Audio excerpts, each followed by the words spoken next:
You know what that is? Discipline. Selfish. No joke. We're legitimate. Fucking do that? Then do it. Do it 100%, because I'm trying to. We recognize that we are limitless. You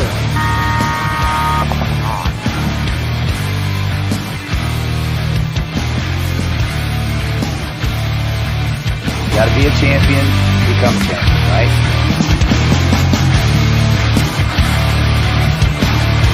Winning is a habit because we create habits that lead to good execution and success. Welcome to episode 57 of The Coaches Show. I'm Coach Mike Bianca of San Diego Dynasty, and with me as always is my friend and co-host, Coach Ryan Gray of Red Legion. Tonight, we're joined by team captain Joey Dipolito and coach Jonathan Freeman of BR Factory, or Bear Ridge Factory, the Division II World Cup and Series champions. Tonight's episode is brought to you by Max Sportswear. For all your custom paintball goods, get maxed. And BKI, the best knowledge in paintball. BKIpaintball.com. Be sure to use promo code COACHSHOW. The next Coaches Clinic will be February 1st at Paintball Combine. Sign up and clinic information will be released as soon as possible. I think actually all of that should be out by now, but sign up link is in the description of the show. If you're watching us on Facebook, please send stars to help support the content. Make sure to like, share, subscribe, and leave comments. Speaking of that combine, before we get into tonight's episode with our two guests, let's chat a little bit about our upcoming Coaches Clinic at the Combine. It's going to be held at Wasteland Paintball, just north of Houston, Texas, and is scheduled, I believe, Ryan, from 9 a.m. to 2 p.m. Ryan and I have received a lot of inquiries about the topic of the clinic. Now, many people think it's simply focused on a tryout, and that is not the case. Ryan, shall we clear some of this up with our watchers and listeners? Certainly, yeah. Even this weekend, I played 7-man mech tournament down at Paintball Fit in Waxahachie, Texas. And there were a few coaches there that had some questions. One of the guys was like, well, I don't run tryouts. And I'm like, well, that's only an hour of the clinic. So there's a lot more that we're going to do. So so like session 1 is how to run an effective tryout. That's the first thing we're going to kind of talk about because we are at the Paintball Combine. So it's a great opportunity for us to be able to take the coaches out, watch some of the tryout, show them kind of the methodology and process and scoring of how to do a tryout, how to watch a player and do their evaluation, create real key performance indicator points that are measurable, trackable, all those kind of things. So if you do pick a player up, you've got a baseline of information from the things you've collected at your tryout to start developing some drills. And then in session 2, we're going to talk about how to build a strong culture. So we're going to shift gears a little bit, which is really important. And then in session 3, we're going to kind of flip back up to what we talked about in session 1. And we're going to talk about some drills that you can do for player and team development. We're going to show you how to track practices. We're going to explain how to do some drills that will tell you where your deficiencies are before you get to a tournament. That way you don't get to a tournament, stat all your games and realize, wow, we shot 4 people off the break all weekend. We really should work on shooting off the break.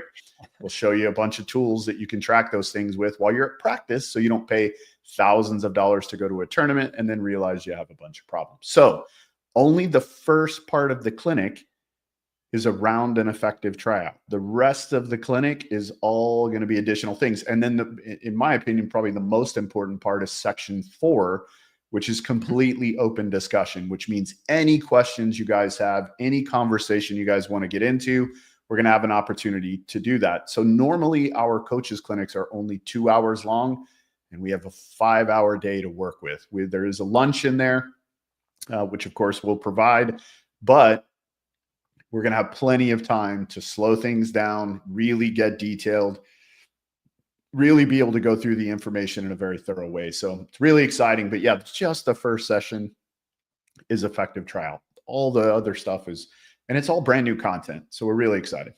We are. And I am looking forward to this because it is more of a, again, that first section. Yeah, this is some of the things we want to look at. Matter of fact, we might even have an opportunity to walk out. And I think we're planning on that, to take the coaches with us to the combine, watch a lot of the drills that the other professors are doing with a lot of these players who are, being involved with Team USA and et cetera, and learning. So it's going to be a great hands-on learning experience. We're going to be in an environment where, man, we're just really going to dig into it. We can really sink our teeth into this. One of my favorite sessions, obviously, is building a strong team culture. Section 3 is going to be a lot of fun. And then, of course, I'm really looking forward to, I know Ryan is too, is to that 4th section where it's an open discussion. And I'm looking forward to learning just as much from you guys as you guys might be learning from us. I love the open discussion forum where a lot of people come out and say, yeah, I have a tendency to do this sort of thing. Right. And they present their ideas and concepts. And I'm like, wow, I'm writing that one down. So I'm looking forward to it. It's going to be.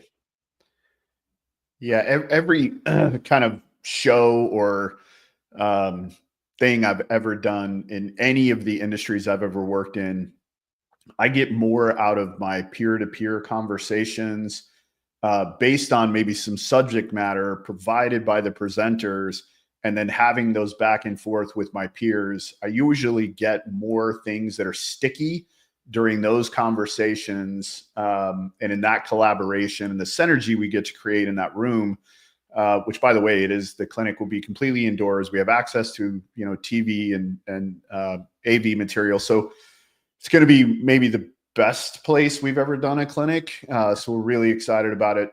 Chris Kurtz, parts of this clinic will be offered in our NXL. We're going to do 2 NXL clinics. Don't know exactly which events we're going to do that at. Mike and I are going to have to work on that. But parts of this will be offered at those NXL clinics, but not this entire clinic.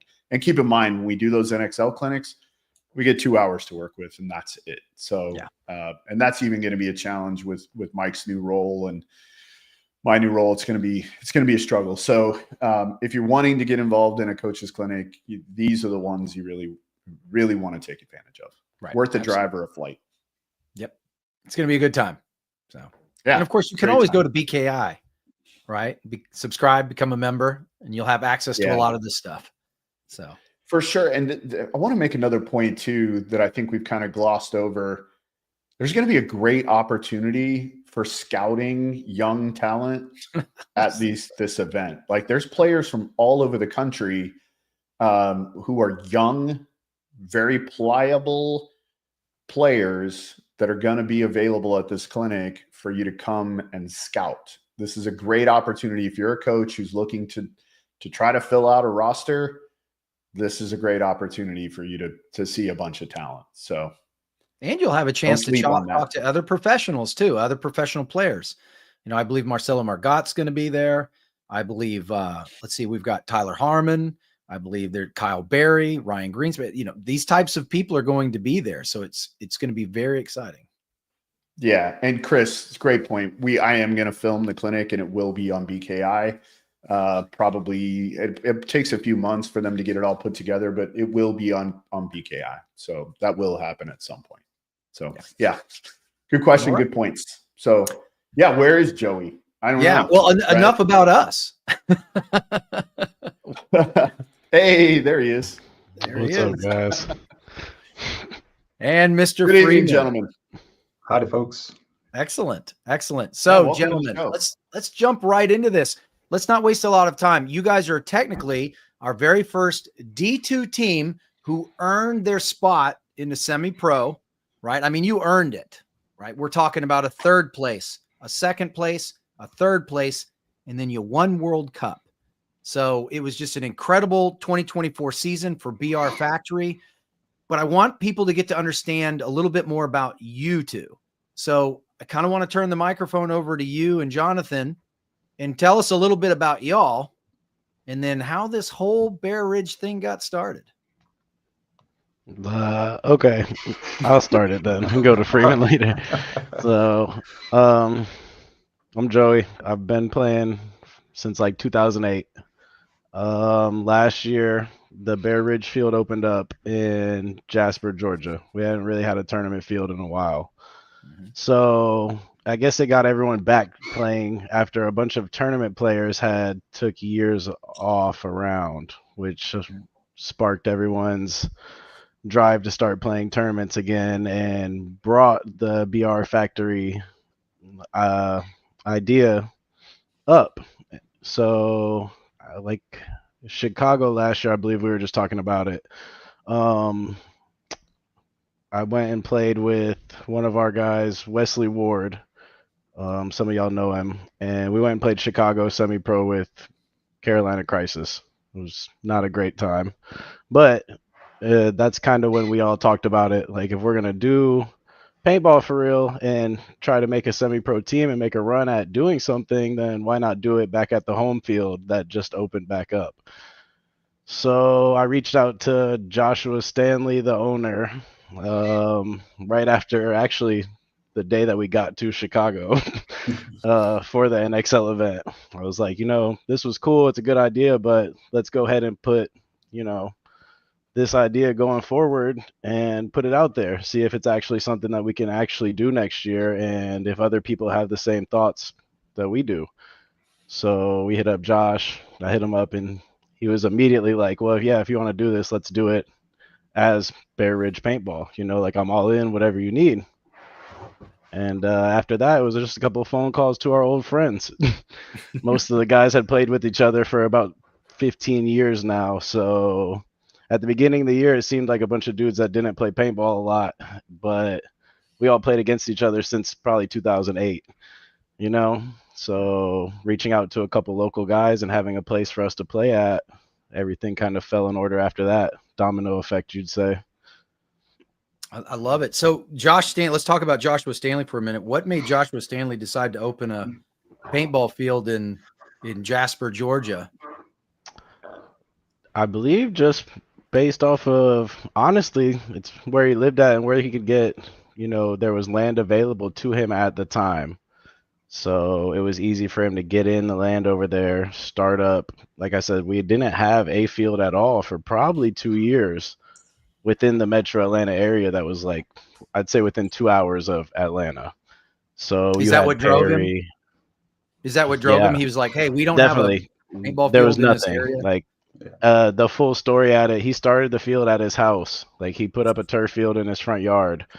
And I want to say probably the first weekend, like 60 people showed up. And there was, like, I don't have parking for this. My neighbors don't like this. We needed to go somewhere else. And he got land down the street, I think 15 minutes from where he's at.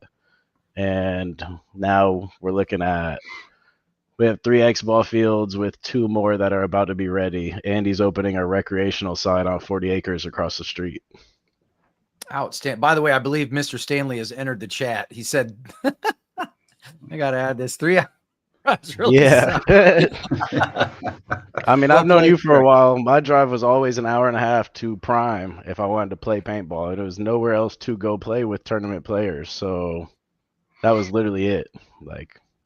So this kind of became a mecca for the Georgia tournament player to have a home, right? And so you had called up several of your friends who you competed against over the years or with over the years in order to create this vision, this team that you had. Yeah, honestly, I will say most of us only had played against each other until this year. So from my point of view, bringing everyone together, it was, like I say, I coached most of the year, player coached. Freeman came in at Dallas and helped with all the scouting stuff, which really eased a lot of the, headache. But it was easy because I played against everybody. So I knew, like, dang, this guy was a real pain here. I don't want this guy to get here because, that's what's going to affect me. This is what he's really good at. So I need to not let them do this. So when we started calling people, it's like, okay, I know this guy's really good at this. I know if we get Aaron Rios, it's a guy who's really good at attacking certain places, or we get, Ronnie Tyner that's super fast. We just got different guys that were, it's like, okay, this guy was actually, Ronnie was the only guy that I played with consistently up until this year. And we played together for probably like 6-7 years now, minus the years that he went to play with you on CEP. I've coached Ronnie Tyner. So I'm very familiar with Mr. Tyner's speed and his tenacity. Player poacher. Yeah, he's a good dude. So love Ronnie. That's kind of interesting. Dynasty and we had this discussion recently. We talked about people we wanted to look at because people who were pains in our butts, right? That gave us problems at practice and at events. So you looked at this from a perspective of, hey, this guy was really good at this. So you were looking at it from a tool set perspective.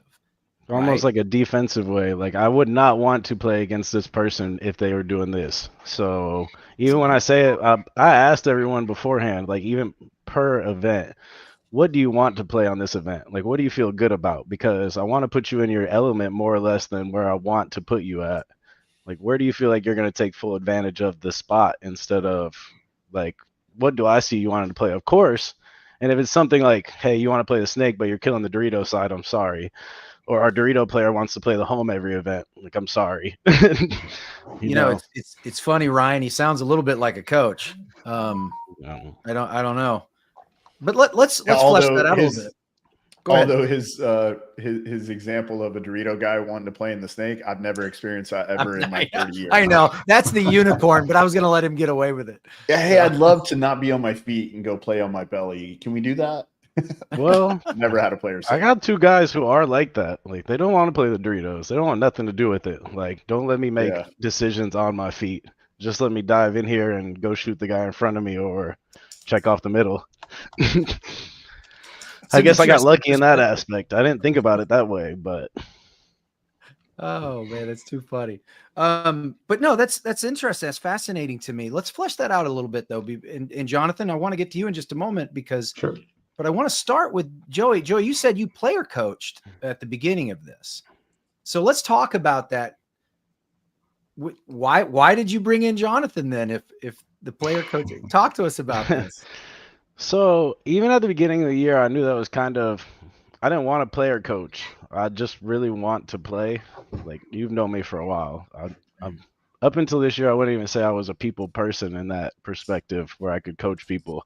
You're still not a people person, Joey. No, not at all. So I know I'll catch you for that, but we're trying. We just didn't have a coach. And it's like, for years, I feel like the biggest downfall of teams we had was not having organization. And after being around like you and other teams now, I noticed that was our biggest like downfall. Like, we had the players, but we didn't have organization. We didn't have scouts. We didn't have someone to call plays. So I did it throughout all the events, but first event, we had another person who introduced me to Freeman. His name's Matt. I'm not going to be able to pronounce his last name. We all met y'all at the beginning of the year. He was supposed to attend the coach's clinic, but family issues came up, and that's where he came out, and we brought Freeman in to assume the role of scouting and, organizing the pits, because Vegas, I'll say I didn't get to play at all. Like, I think I played the prelims, and it got so stressful. I was just like, hey, look, I'm done. Like, I just can't do it. Like, I can't go out there, come back in, and then listen to 4 people talk about how they got shot in a losing point, and then go back out there and know what I'm doing. Like, I didn't even get to think about what I did. So, like, I just stopped playing Vegas probably like our 3rd or 4th match. And then after that, it was more or less, we have to fill this spot with somebody. Like, we need a scout. We need somebody if I'm on the field, we need somebody to make sure we have paint. We didn't have staff really in Vegas, so we also added staff as we went. Like Cup, we had a full pit, like trained, like I'd say like pro level staff, But Dallas, we had like 4 people and then 5 of our D3 guys that were in there because they were trying to help, and it was more confusing than helpful, and the rain. So, it was a learning curve the whole year because we started from scratch. So, like I said, the first event, some of my friends our teammates and friends, give me crap because they're like, you should have played more. But I don't know if we would have done as good. Like, I feel like, yeah, I'm a good player, but we didn't have a coach. We didn't have anybody who knew the people. Like I just said, like, I knew what people are good at, so I felt comfortable playing them in different spots. Yeah. When I met Joey was what NGXL? I think it was like the first NGXL, the second NGXL series, where you guys were still playing under the 404 Bandits. It's a team that's dissolved now. Probably shouldn't even mention that name there. But I was pitting for him and Matt Verotis. His last name is Verotis, Joey. Gotcha. And that's where I came in. Matt was helping them out in Vegas, and Matt and I had like a 2-hour phone call debriefing after Vegas, just talking about everything. And the biggest thing he said in there was, "I need help." So here I am. I'll be the first person to tell you my paintball IQ is nowhere near what Joey's is. I've honestly, I'll give you a shout out right there, Coach. Hey, Both of you guys. My first event back with them, I took the coaches show clinic there, and it was a great learning opportunity. But this season, I was learning so much just from being around Joey and the rest of the team out there, and hopefully I contribute a little bit back there. But yeah, I was brought in for running the pits and scouting, 100%. That's where I started in Dallas, was just holding the clipboard, getting the heat map, circles, O's, X's, and all that. I'm glad you brought that up. It's Bobby, great point. It's so it's overlooked so much, where people, it's like the pit crew or the pit choreography, all of that is thought of almost as you're heading to the event. Oh, by the way, do we have a pod runner? It's that sort of thing, right? And a lot of divisional teams don't think about that. So they get so excited, get so caught up in everything. Hey, yeah, we're practicing. We're ready to go. We got our flights. And they're like, wait a minute, who's going to do this stuff? Who's going to fill paint? Who's going to do this choreography? Who's going to be scouting? Who's going to be pod running? Right. So it's a huge aspect. Smaller details of that, because it's like I see some of our D3 guys that are in the chat, and it's nothing against them, but like the small things, like me, I come off, I turn my air off, I leave my gun on, I leave my hopper on. Like when I walk back out, I just want to turn my air on, everything's good to go again. Some of the guys, if you don't have like people who know you, like they're gonna turn your hopper off, they're gonna turn your gun off, they're gonna hand it back to you, and then you're gonna go out there, you're like, oh, this thing don't work, like, and that's just stressful. You don't want to deal with that. You want organization. Like, it took us 2 events to get any sort of order in the pits.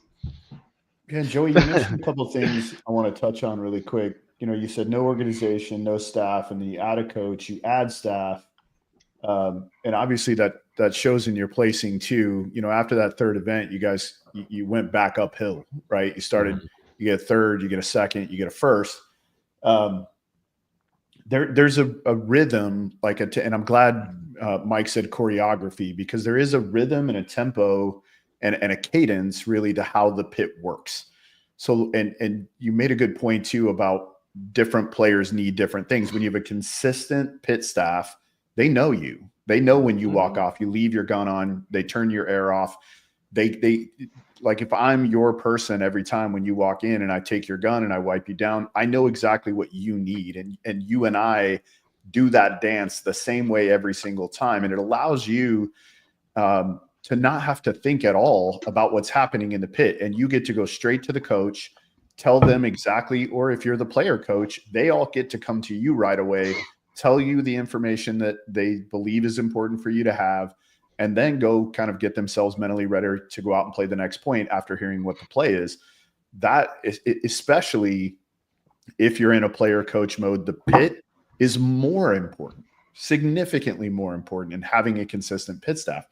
When you add a coach, it's really just like a cherry on top of the whole sundae if you've made it correctly, right? Like Kirill likes to say, you put the sauce on it, right? Like the recipe's already made, you just put the sauce on it. So really, really good points. And I'm hoping divisional teams understand, like you guys were a Division II team who made it, who understood, like, hey, we've got to have staff. We've got to have a pit. We got to have a coach. Like, if we want to continue to grow and be successful, we have to have these things. It's critical to our, I think when you were saying we had no organization, I think also I think you were referencing the pit, but the reality is you had no organization, which means like your entire all organization. around. Yes. Like you don't have kind of a tiered system of people who are supporting the team in an appropriate way. And it's critical. It's critical. So yeah, good points, man. Even the smaller stuff like your pods. My bad. But like No, your go ahead. pods, like everyone's coming off like, how do you want these pods? It's like if you have somebody that knows, it's like, okay, now I got pods in my pack and I can go look at the next play. Yep. That time is valuable. Like I chalk up our Dallas loss, like we lost in our semifinals match, but it's like I think our third point I came off and we had like 18 pods. Like we had no cases of paint. We had 18 pods and everyone's there. And I'm like, hey, y'all know we need paint to keep playing, right? Like and that was like, the breaking point, I'd say, where we're just like, all right, cool, we got to get this under control. Like, right. But you guys, these are all great points because they're the unsung heroes. When people don't realize how important and that's something else that I've even written an article on it. And that is, give them something, do something for those people who are doing a lot for you, whether it's get them lunch or take them to dinner or give them some gear or give them the leftover paint to practice with. Give them something, pay them in some manner because it is worth their weight in gold. They all got medals, like everything that was, everyone that helped us really got, the extra stuff every event. They were, like I said, we would have not done it anywhere near as well without having the staff that we did. Yep. Like I said, Cup, the last two events was a total, like, complete opposite of the first two events. It was like, I didn't play much of Chicago, but it wasn't because of that. It's like other guys were just playing well. So it was like the pits, though. We had people who were running paint. We never ran into any hiccups, and then having Freeman in there, it's like nobody extras in the pits. If we're running low, if people aren't doing what they need to be doing, you have somebody who's in there to correct it at all times. And, it just makes it smoother. Like you can go to the events, and I say it like it was weird this year because normally a Georgia team, I don't think there's been a real tournament team in Georgia for a while. So it's like when we go to the events, like the last years that we go to only World Cup, or you play one other event, you have nobody there to help you. Like you just went out there with like 10 guys, who wanted to play paintball. So that's super stressful and you don't do well, or you get the miracle story and you do great. It does happen, but way less. Yeah. So it was cool having people at these events for the first time where it's just like, oh, wow, like we have people who want to come help.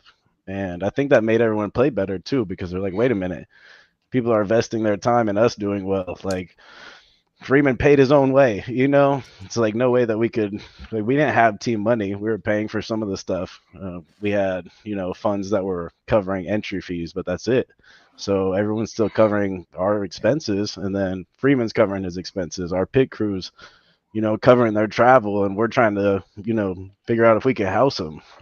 But you got people who are investing their time and their money into you doing well because they want to be there too, and they want to see everyone succeed. It should make everyone play better. I don't know if they're listening in, but Willie, Cam, Kaylee, Kristen, all of y'all pit folks, we love you guys. You guys are amazing. On the pits, one of the things in my professional life, I work in IT security and deal with a lot of project managers. One of the big things I always say is organization will set you free. I live by that. So that's one of the things I try to do is bring a little bit of order to the pits, because all of these guys out there, they're paintball players. Y'all know them. None of them are organized or anything. You're lucky they show up to the field dressed half the time. But that's it's so true. That's so it really is. It's funny. But that's one of the big things. We kind of got ahead of the story a little bit. So let's back up. So you bring Jonathan in at Dallas. Yep. Okay. So you came in Dallas, you do the coaches clinic, and then you immediately jump into, tell us your role. Like you kind of mentioned, you do stats. Give us kind of we show up, we do our practice slot. If you guys do one, what do you do in that? And then once the tournament starts, what does your process look like throughout the match? Like, what are you doing? What information are you giving to Joey? Like, how's that work? Yeah. So going into Dallas, it was going to be a joint coaching venture, Matt Perotis and myself. And it was like day of, Matt couldn't go because of some family issues that came up. And I never met any of the team before that. Dallas was going to be the first time I was going to meet them. And I almost canceled my flight. It was just like, I don't know these guys. I'm not going. But I was just like, whatever. And I just went and met all the guys, and I had no idea what I was doing. I was supposed to learn a lot of it from Matt. So what I did out there, what I was scouting, I just kind of winged it. I just did what I thought would be, helpful. I just made stuff up as I was going. But yeah, the biggest thing I was doing was first I met the team, figured out who they were, what they looked like, so I could make sure I had somewhere to sleep and all that.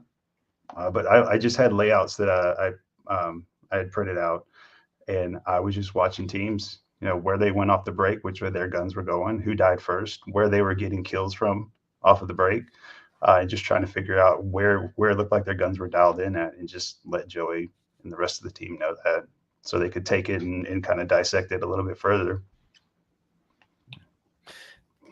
That's incredible. You'd never met the team. Nope. And it just, wow. Yeah. Wow. I met Joey. I knew Joey, and that was it.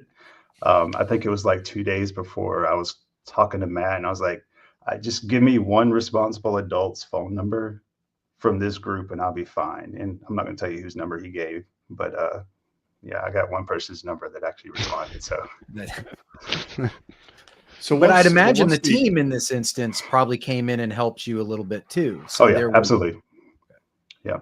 So Josh, so once the match starts, though, like again, just on Dallas at this point, like once the match starts, you're scouting the other team, and then you're taking whatever you're seeing and you're giving that to Joey, and then he's calling. Like, give us what we're trying to do is I'm trying to paint a picture for those divisional teams out there that have a player coach and are thinking about bringing a staff in. And how did you implement into that process just to create kind of I'm sure this wasn't, and I'm just going to say this because I'm probably right, but I don't know, that it probably wasn't like a real well thought out, like here's the process of bringing this guy in and how it's going to work.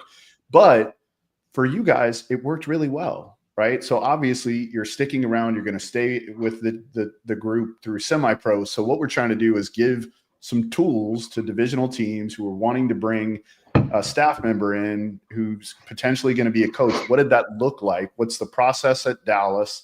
And then how did that change for the next event? And how did it change for the next event? But let's focus on Dallas for now. Like when the match starts, you're watching the other team. Yeah, I'm watching the other team. They know what our guys knew what they were doing off the break. They knew where they were going, what they were shooting. Supposed to. Yeah, you're right. Fair point. But yeah, I was just watching. Yeah, I was just watching them because just making sure if we could see if like anybody's guns changed or something like that. Because we had a general scouting report, see if somebody was running a different way or some sort of unpredictable route or something like that. Just weird stuff they may not see on the field was the biggest thing. And then I would talk about it with Joey, and another person was a huge help on that front was Josh Milligan. Dude's a super smart kid. I say kid, he's an adult. But he and I would just look at it and come up with some just kind of general ideas and then run it past Joey, and then we would either implement them or just kind of put them in our pocket and keep them. Yeah. Okay. So Josh Milligan was a player. Really I know Josh, by the way. I'm acting like I don't, but so Josh Milligan, and I'm doing that because he was about to have an aneurysm in the chat. But so Josh Milligan was a player that came in and assisted you in a large portion of it, right? Oh yeah, absolutely. Dallas. He played a fair bit in Dallas. Had pretty awesome one-on-one. They ended up winning. It was pretty cool watching that. And, again, that was the first time I met Josh, so I didn't know anything about him. But yeah, he was super, super helpful. I would take and show him, what we had on the scouting reports as far as like heat maps and everything. And he would take it and do math on it and get percentages. Like they go to this bunker 73% of the time, or they're shooting out of the right side of this bunker, 80% of the time, and things like that. Just give us general stats and breakdowns. So we can come up with a better game plan if we ever saw him again. No. Where that was super helpful was I'm getting a little ahead of the story, but that in World Cup in the finals match, like we read him like a book. We had him scouted so good, and the percentages and everything that Josh put together and the scouting reports we had were just like spot on. They were amazing. So didn't you, I believe you, not to ruin the the end of the story, but you mercied that team, correct? Yeah. Was it 7-2? Yeah. Yep.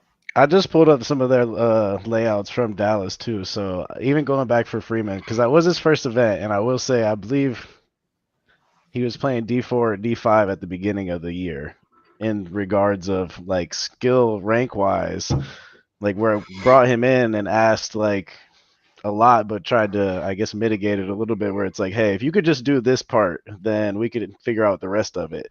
So with the Dallas layout that we had, it was like, we wanted to know if someone was trying to break the snake. And if we could control the snake, we were making it so often that we felt like we'd win there a lot. So, hey, if there's a guy that lines up like he's going to sprint, yell this code for us so we can shoot him, or at least try our best to, you know? And then as the event went on, it progressed. We had scouting reports where he was giving us, you know, everywhere they were going and where they were shooting. And I want to say it was the third event. AC is when we came and practiced the Hurricanes, and I feel like your guys as scout actually taught him exactly how to do the scouting and like the heat maps, right? Right. Like that was his whole thing for that weekend is we just put him up top with y'all and was like, hey, learn how they do this. Take as many notes as you can, and yeah, that's it. You don't really have to do much else right now. You're gonna watch us get beat down for 2 days, but try to learn something while you're up there. You guys won 2 points. Hey. Well, yeah. Rose, if you're out there listening, thanks again for that. I do remember having you up in the crow's nest with us. It was a good time. You asked a lot of smart questions. So, hey. And that's what people need to understand, right? Ryan and I are still asking questions. I know Skinny still asks questions. Ryan Brand still asks questions. You know, these coaches still ask questions because if at one point, any point you think you know it all, you don't, and you're selling yourself short and you're hurting the team. So, you know, engaging those team members and getting that feedback and understand adaptation is everything in coaching. Adaptation is everything in paintball. Adaptation is everything in life, really, when you think. Anyway, I'm getting off on a different topic, but what I'm getting at is it sounds like as you progressed and you learned and you saw the situation each time, each event, each practice, you kept taking and borrowing and adapting your own system to do what was best for your team, and your team understood it. So that system that you had created and used, your team understood it. And that's such an important part of being able to communicate with the team and making sure they are all on the same page and they all understand this is what the opponent is doing. This is what we do. This is what we do really well. This is what this opponent does. And here's how we can use our strengths to beat this team. I'm sorry, I got on my soapbox there for a minute, but it's great to hear a divisional team doing that sort of thing. So for my part too, is like at the first event and up to the first event, me and even though it's a bunch of my friends, we were butting heads because I mean, like I said, I'm not the biggest people person in a way, and I'm really competitive. So it's like practices, like I'm probably gonna yell a little bit. It's not like a mean thing. Like I just want, you know, some stuff super simple. Like plays should be ran certain ways. If we mess up, it's not like I'm mad at anything, but you know, high tension. So bringing in Freeman was also a great buffer because I feel like it gave people someone to talk to in game when we're all hot, especially for me. It's like, you know, sometimes, you know, I might say something and it's easier for someone to go to Freeman and talk to him than have to come and be like, okay, now we're going to yell at each other and nothing's going to get solved. Because we did do a lot of that at the beginning of the year. Yes, no, but that's another excellent point, right? That is, if you're passionate about something, and we do play a sport where the majority of players get very passionate about it. I mean, you make a mistake, there's what we would call pain discipline, right? You made a mistake, you just ate some paint, right? So, you know, that can, and especially in the heat, all these different things. You guys are in Georgia, we understand. So these things happen, and you get passionate about it, and some tempers can flare, especially when you feel right, that you were doing some things right, and maybe some things weren't followed to a T. So having that, as you put it, buffer or a system in place where the players have a place they can go without fear, right? Am I making sense here about? So yeah, that's important. I mean, you were a big part of that too at the beginning, so it's not like I could take it away because behind the scenes, I've had to call you probably 1,000 times this year and They're talk always about fun conversations. situations. I even told people the longest time I didn't even want your number, so I didn't have access to actually call you. Like, I'd rather just message you on Facebook because I knew I'd wear it out once it came up. But I mean, without any outside help from you this year, it would have been a disaster Oh, because I doubt it. But I mean, I won't say a disaster, but it would have took way longer for us to get on track. Like, all the guys will say it. Like, I was actually, when you asked for pictures last night, I was scrolling through the Bear Ridge page and I looked at the Vegas event. It was you talking to us after we lost the finals. And it's like, this is our first event. We've been playing together for like 3 months. And I want to say our emotions were so high because we were right there. You know, it's like, wow, we almost did everything in the first event. And instead we just had it ripped away. You know, it's like, okay, all time, like probably low feeling at the time, you know, but there, like, your talk to us afterwards, I feel like brought everyone together, and it was just like, hey, like, y'all were this close in your first try, like, you get more tries after this and y'all are only going to get better, you know. And like I said, I don't think it would be a disaster, but little things like that, and you know, constantly telling people, you know, like buying in, you know, build a culture of your team, like that really shaped us up in the long run, because we would have never found that without outside help. I think a very small thing you mentioned in there that's actually a very big thing is you said we almost hit everything in the first event there. Before I even showed up, you guys set out goals for the season, and you guys almost checked all of those boxes off in one event.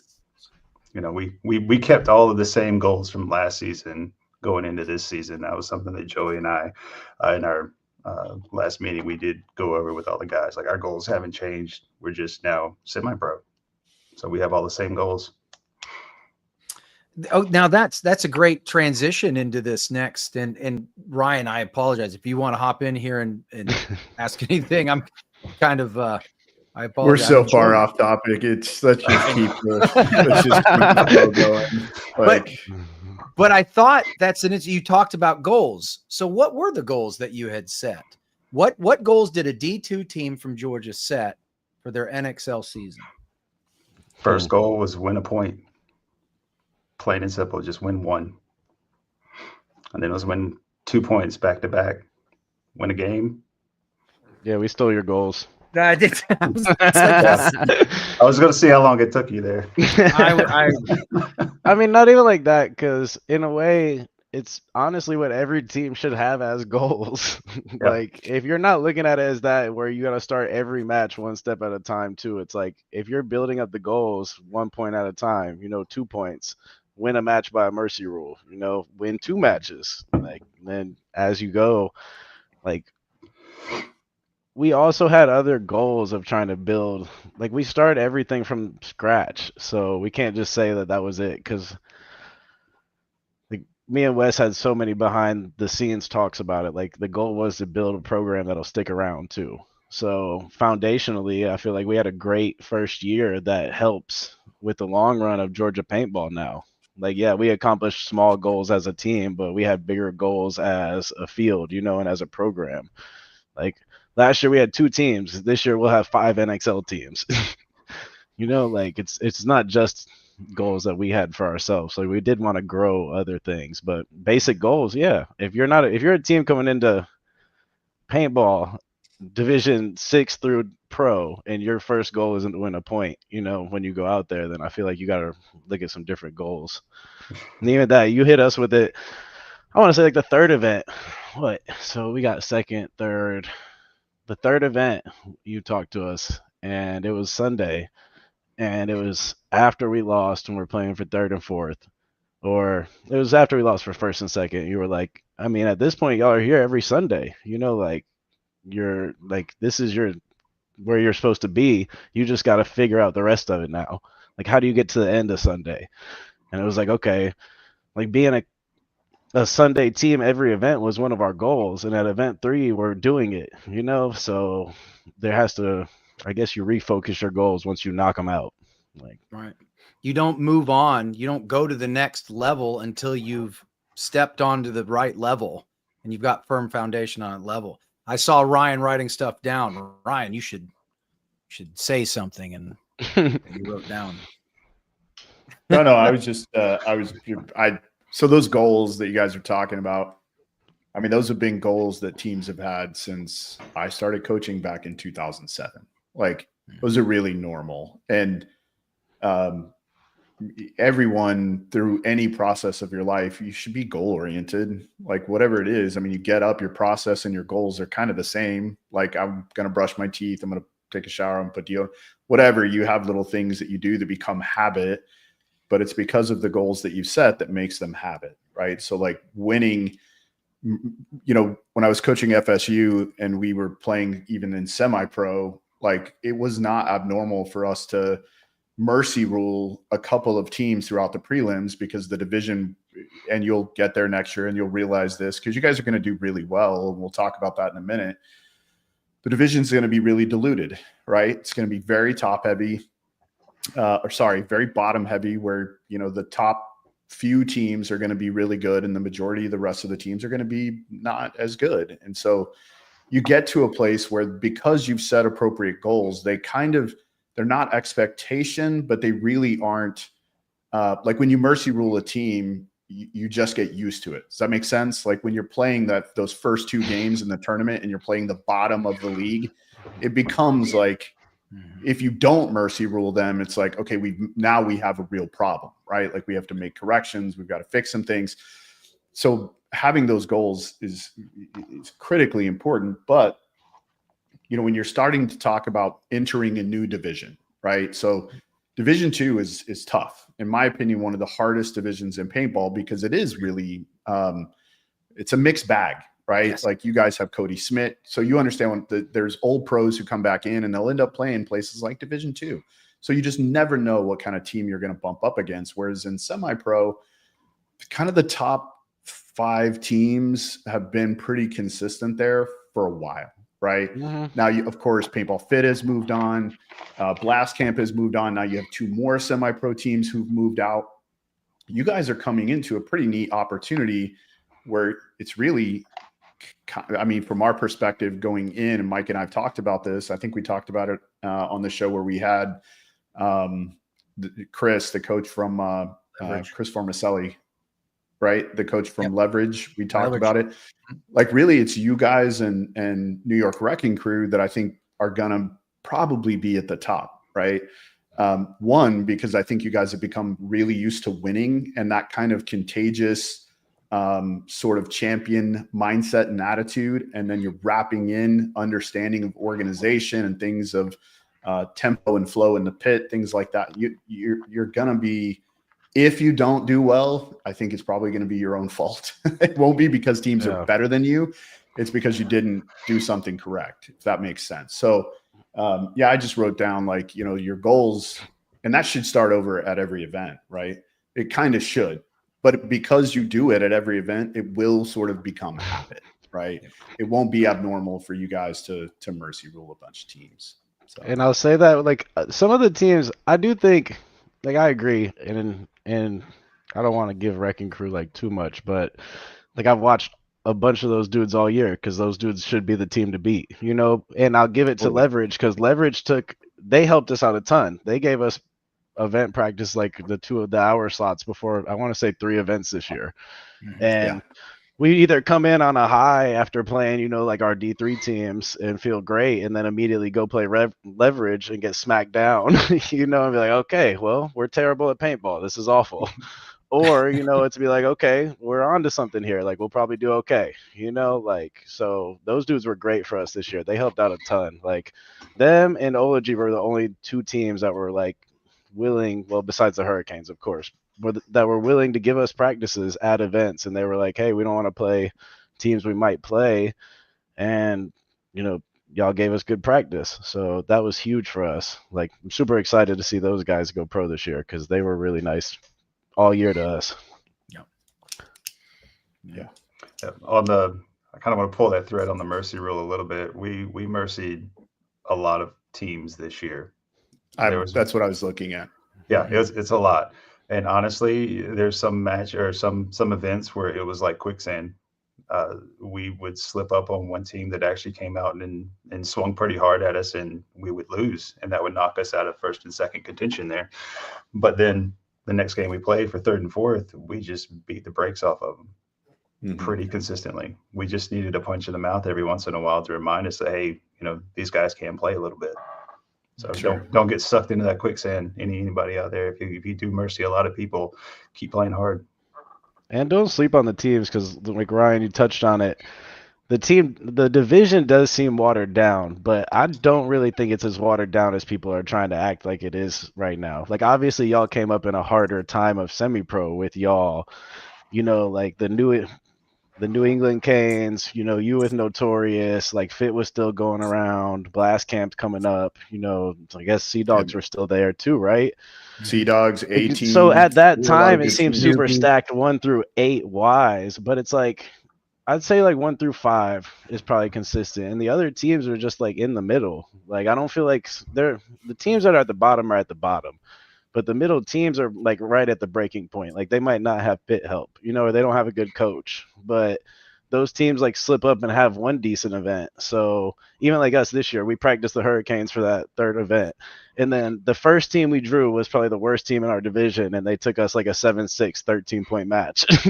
Wow. It's like a different pace, though. We're so used to playing this pace up here with y'all to go into a team down here that's like, I'd say like going from D2 to playing, D5, where it's like you don't expect them to go to this spot because you play these guys that only go to these spots.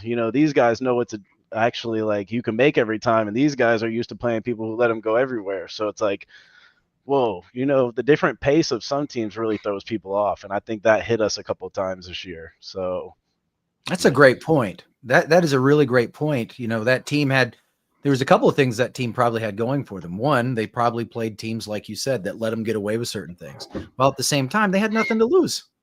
They were flying around everywhere. I'm like, what are these guys doing? Like we didn't see any of this in our practices. So it's like when we get out there and these guys are making, trying to go to like 30s, and it's like we're playing down bodies against y'all every game. Like, we're losing 2 or 3 people in the pocket.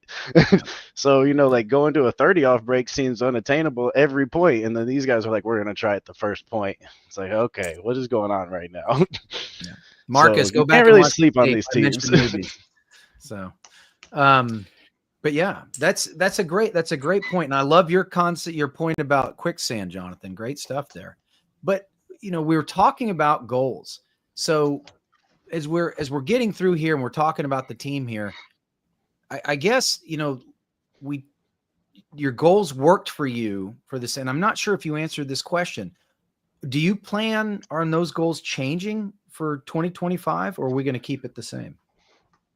If so, why?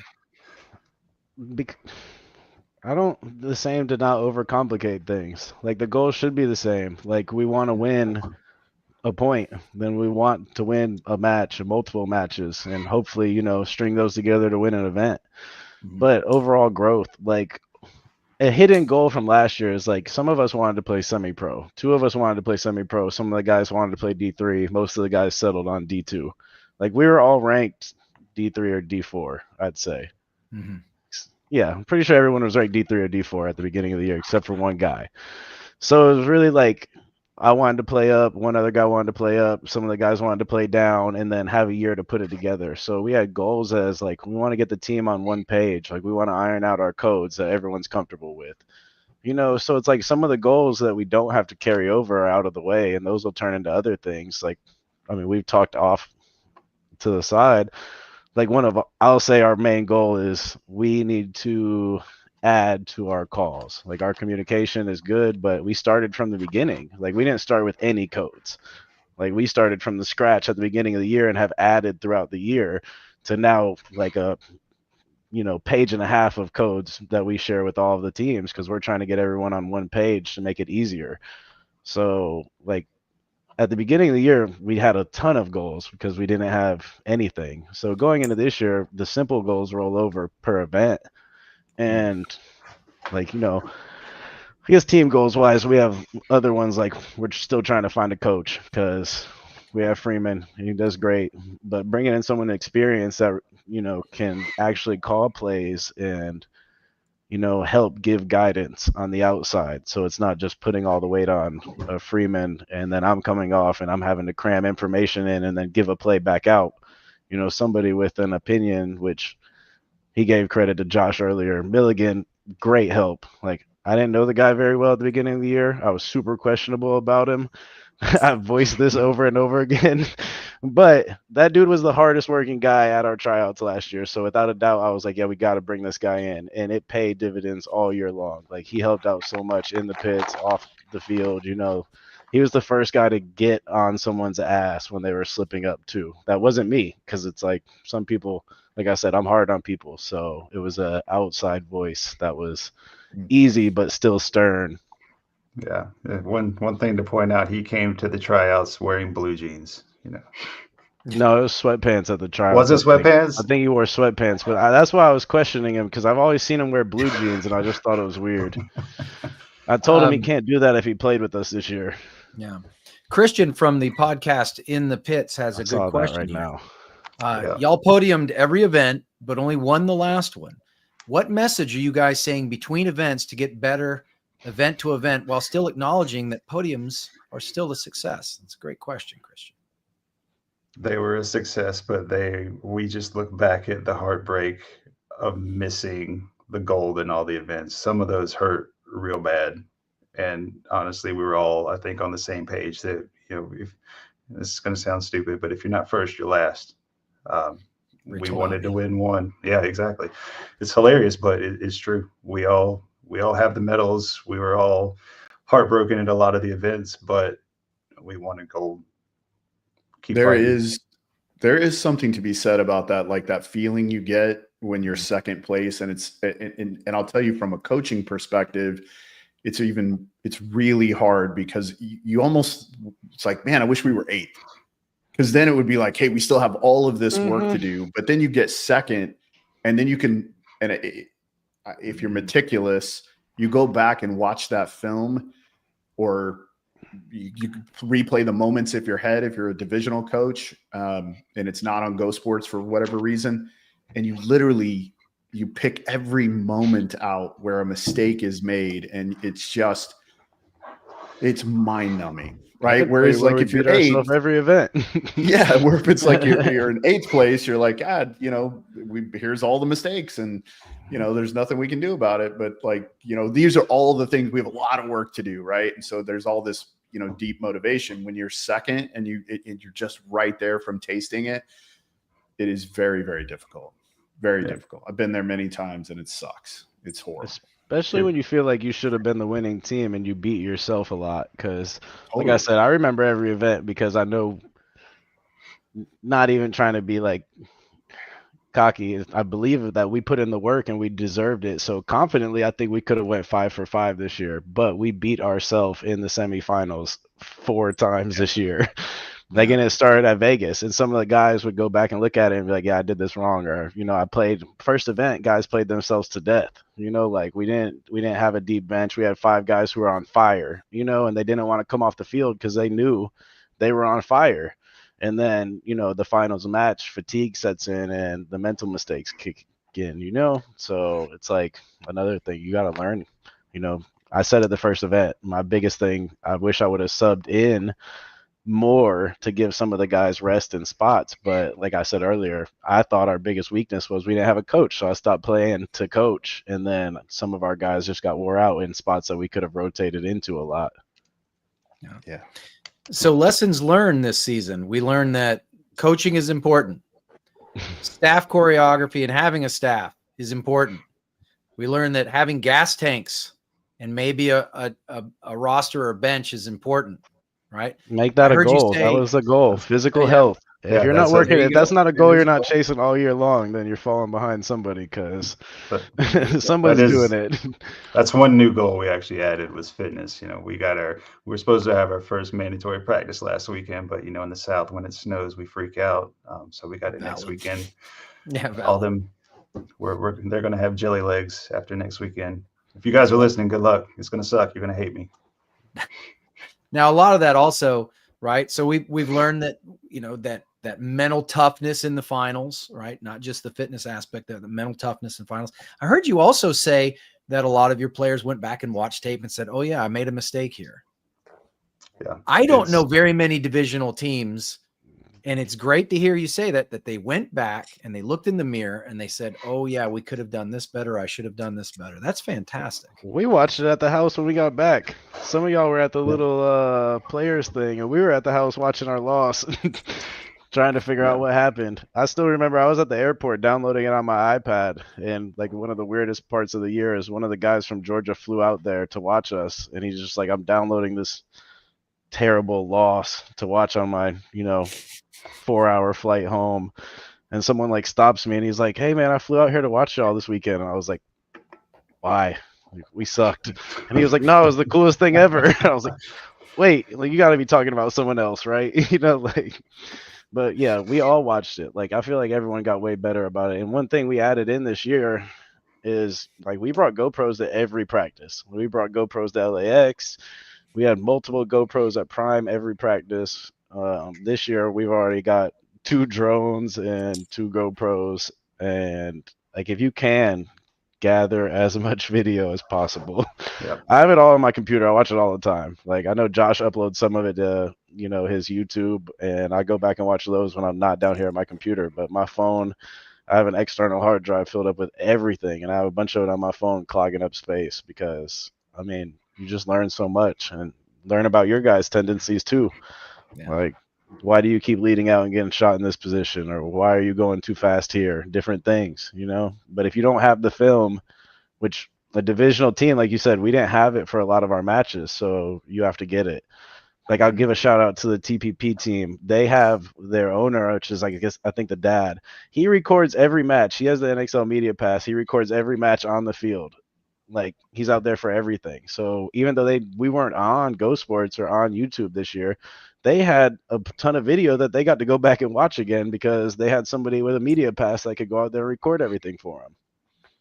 Like that's huge. Like it's such an important tool. It's an overlooked tool in the divisional level where, because something, and not that this happens a lot, right, Ryan? When you sit there and a player, you say, hey, why did you do it? Well, I didn't do that. Yeah, I watched you do that. Yep. No, I didn't. Oh, yeah. I've never experienced that. It's never experienced that, right? Never, right? But it's great. Oh, you get shot here. It's like, no, I didn't. I'm like, no, I saw it in the video too. Players always own it. They're like, That's oh yeah, right. Coach, you're exactly right. Yeah, I remember I think you were telling us that the Kings came up there with like this very advanced camera system, and I was like, wait, we got to do better. Like I got 1 camera. Like I need 2 or 4. And like the drones. I think the drones will help a lot because you get an overhead view breakout wise. That is gold. The overhead Absolutely. is gold. So that's fantastic. Well, listen, before we get too much into, let's talk about the roster a little bit. I'd like to talk about y'all's roster.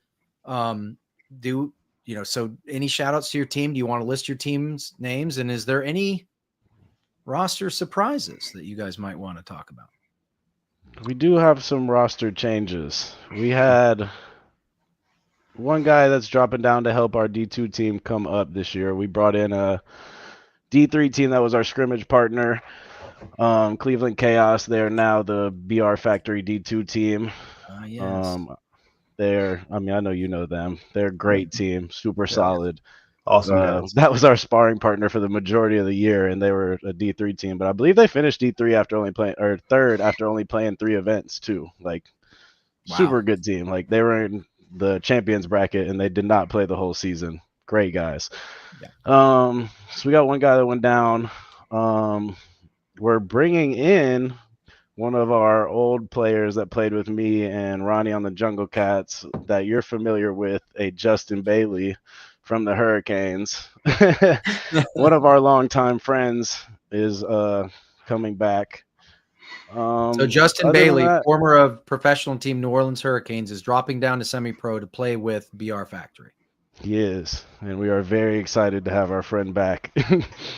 We had him on loan to the Canes for a while, but he came back to us. Say when family calls, you answer. Other than that, we're pretty much staying the same. We picked up Cody Smith, like you said, towards the end of the year. Great help. We weren't really familiar with him. I didn't really know him. I met him twice, but both times I met him, great guy, like high energy, great paintball IQ. He's really hesitant to share it right now because he's new to the group, but it's coming out and it's helping a lot. And then Michael McGowan, we got him this year, third event or Chicago. We got him for the last two events. We were trying all year, but he was taking time off to heal and stuff, and that was a great help too. So we brought in a lot of experience throughout this year, and then adding Bailey, of course, I feel like is huge because the dude's a paintball genius. So it's bringing another mind in, and it's someone who's had direct access to the coach of Dynasty now for years upon years now. Well, Justin Bailey is an anchor, and he's a great communicator, and he's a solid gun, and he's tactically sound. That is a huge pickup. Cody Schmidt, some people may not know this, but Cody played for Dynasty, I believe, in 2006, 2007, if I remember correctly. Yes. So Cody, I remember speaking to him recently. He's ranked D2. He's very humble. He doesn't want people to know that sort of history. He wants to work his way back. No, he doesn't. Mike McGowan, all right? Mike McGowan, owner of Prime Paintball and former Ironman, right? So, it sounds like you are bringing in some significant experience to be competitive in semi-pro. We definitely were, like I said, I think we had a vision at the beginning of the year. Mikey was still with Ironman rostered at the time, so it was out of the question. I tried as hard as I could to get Bailey to come back last year, but like I said, he was with y'all.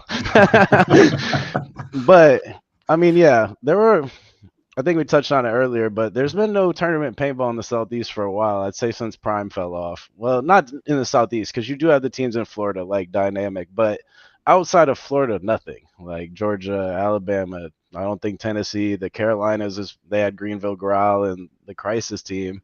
I think Growl's done. But there's really not been much going on down here. So it's like a bunch of the players were in different places. Like Mikey's going to California, and I mean, he's been on a bunch of teams before that, but you have to travel.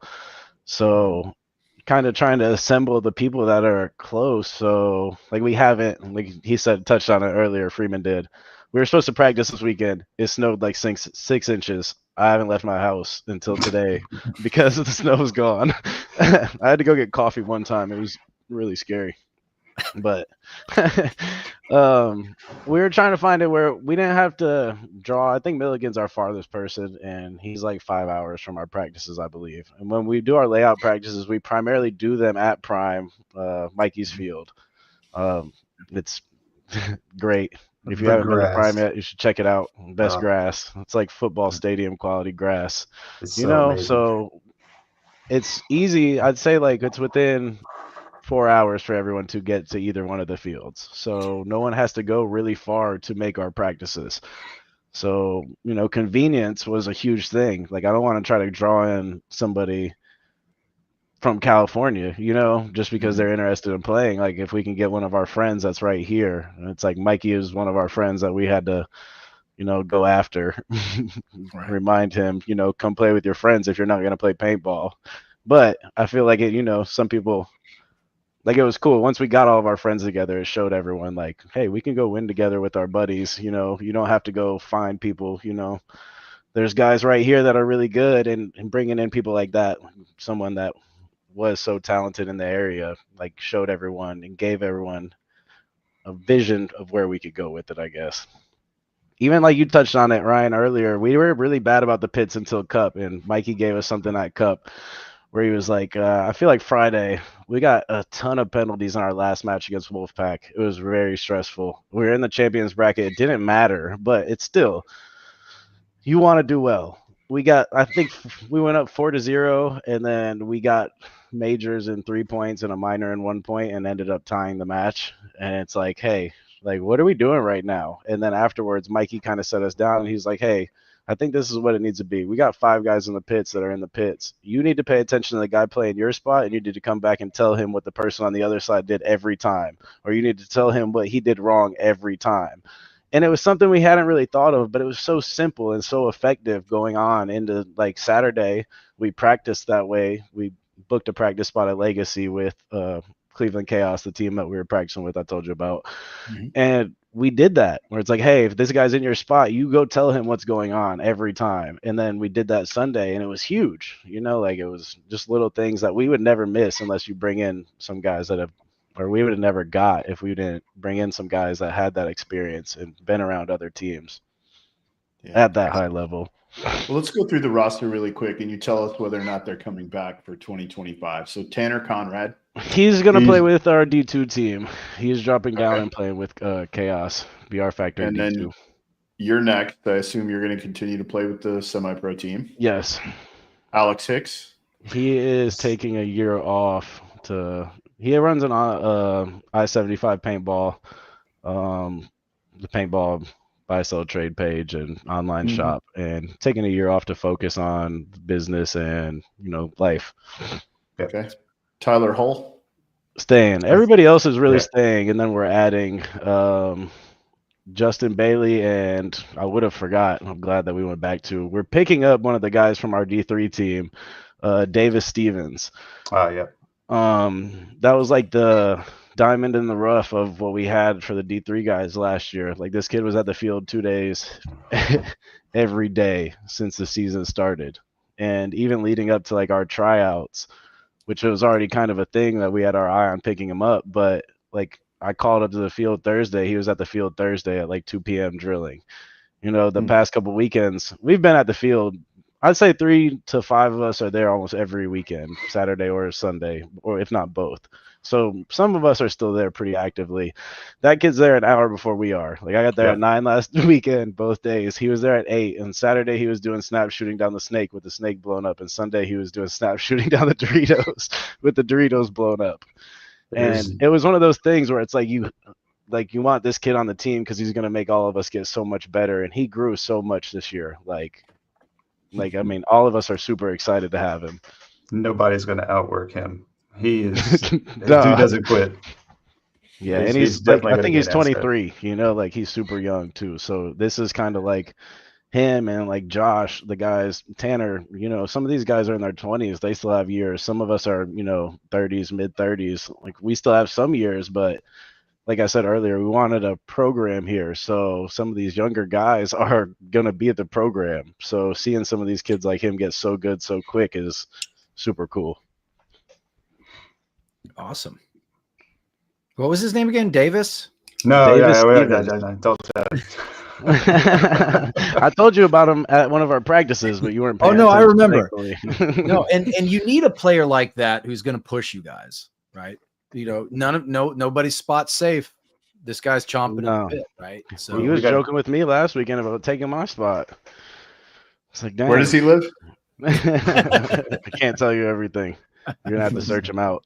On a serious note, though, you make the comment that everybody has about no further than 4 hour days. Everybody so obviously I know Mikey. Mikey's in Alabama. Bailey's in Alabama. Everyone else is in Georgia or South Carolina.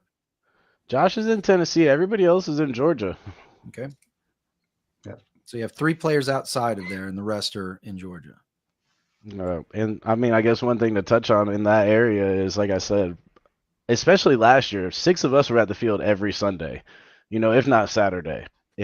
And I mean, if you can't practice with all your guys every weekend, like 5 of your guys should be at that field every weekend trying to get something going.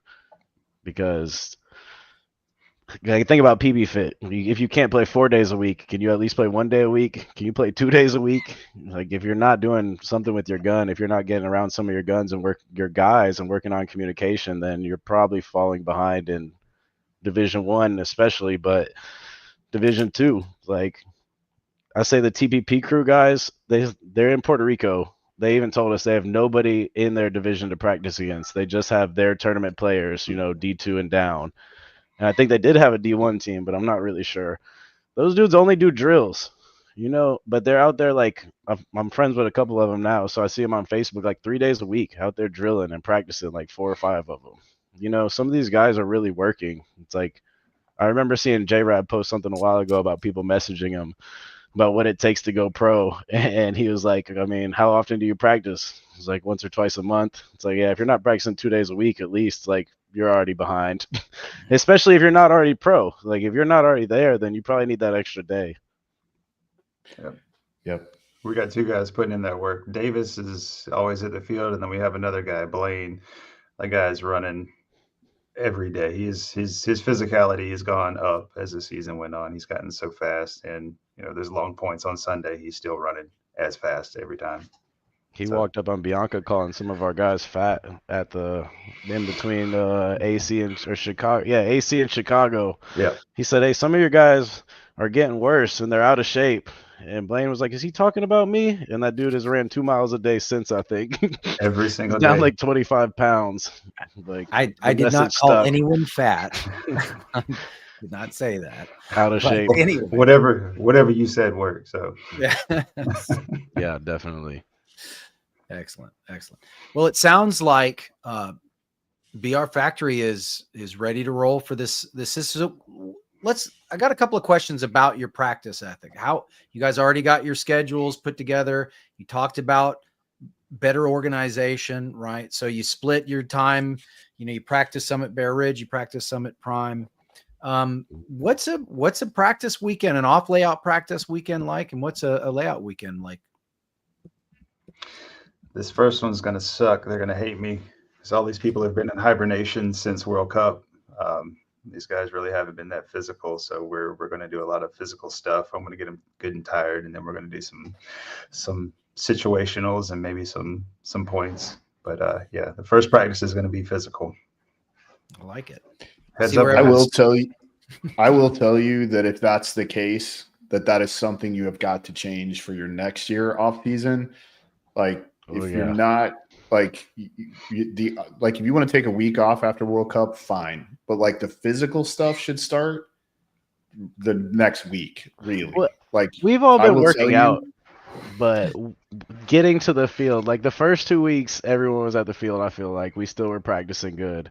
Then we had our tryouts December 8th, and Christmas and stuff fell afterwards. So like we were supposed to practice like again full team, but most of us are still there. It's just we haven't had like a mandatory everyone be here this weekend and we're going to grind out 2 full days because, like, I mean, that is a little bit of work right now. And we weren't sure about what was going on with the roster yet until, midway through December. I'm just talking about the physical stuff. Like, if you're not playing, that's okay. But our guys have to turn in like test results from KPIs that are critical to the program every Sunday. They have to turn these scores in. Me and Blaine just post in our group chat every day when we're working out or running and tell them to get off their butts and stop being lazy.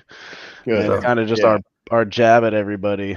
And like going back to our new guy Davis, he's been saying that he runs every morning and he's scared to post it in the chat because he's so fast he doesn't want to piss anyone off. Like, I will say most of our guys are in this chat listening right now, so it's not coming just from me, it's coming from Ryan up there, so you guys get to run it and get to working. Yeah, that was one of the things that we say was part of one of our goals for this year was everyone to get into better shape than when they were last year. So like that was kind of a personal goal that everyone was supposed to be going after. And I say up until like midway of the year when you say that the things you didn't say. But when we had that talk about some of our players not getting in shape and not really committing and stepping up, like not being fully bought in is the exact way you phrased it. In our bigger discussion with the masses, everyone wasn't buying into it. So, physicality was one of the things where it's like, hey, y'all need to be in the gym. Like we're playing D2 this year when we wanted to play D1 because this was kind of like a catch up year. So if you're not in the gym and you're not getting ready off the field, then you're already not catching up. Like you can't just be good at paintball for 1 point or 2 points. Like one of the guys, we said it's if you're hot on Sunday and we're in nail biters, you need to be ready to go. Like that's just the way it is. More importantly, if you're not taking full advantage of the few days you have during the prep weekend because you're having to take long breaks, Oh yeah. For people to be able to get their, breath and rest or whatever, the chances of you having those opportunities on Sunday are going to become slim. Like those moments that you have at practice, especially during the prep weekends, are critical. And if your guys are in really good shape, you're going to have more opportunities to get looks that other teams who may not be in as good a shape as you, they're not going to get those. So the physical fitness part of it, number one, if you really want to be a professional athlete and you want to do this, then be a professional athlete. Like you guys have heard me talk about the trip to LA multiple times on this show. Like if you say you want to go to LA, that's great. But if you tell me you're going to LA, then go. Buy a plane ticket, go to the airport, get on a plane. If you say you want to be a professional athlete or that you're going to be a professional athlete, then show it. Like do the work, buy the ticket, go to the gym, stay in shape, run, do speed tests. Like I'm just amazed all the time when I hear, especially teams that have aspirations of becoming a professional team, that like they'll have 3 guys on their team who are actually physically fit. And the rest of them are like in paintball shape, but they're not athletes. They're just paintball shape. They can't play 10, 12 points back to back to back to back. The athletes can, the ones who are fit can, but the other ones can't. They'll fall off. And when I talk about fall off, I mean, like if you slow down 10%, that's unacceptable. It's unacceptable. So if you can't do what you need to do to get the time you need in order to be successful, you won't have to worry about being a professional athlete because it won't come to you.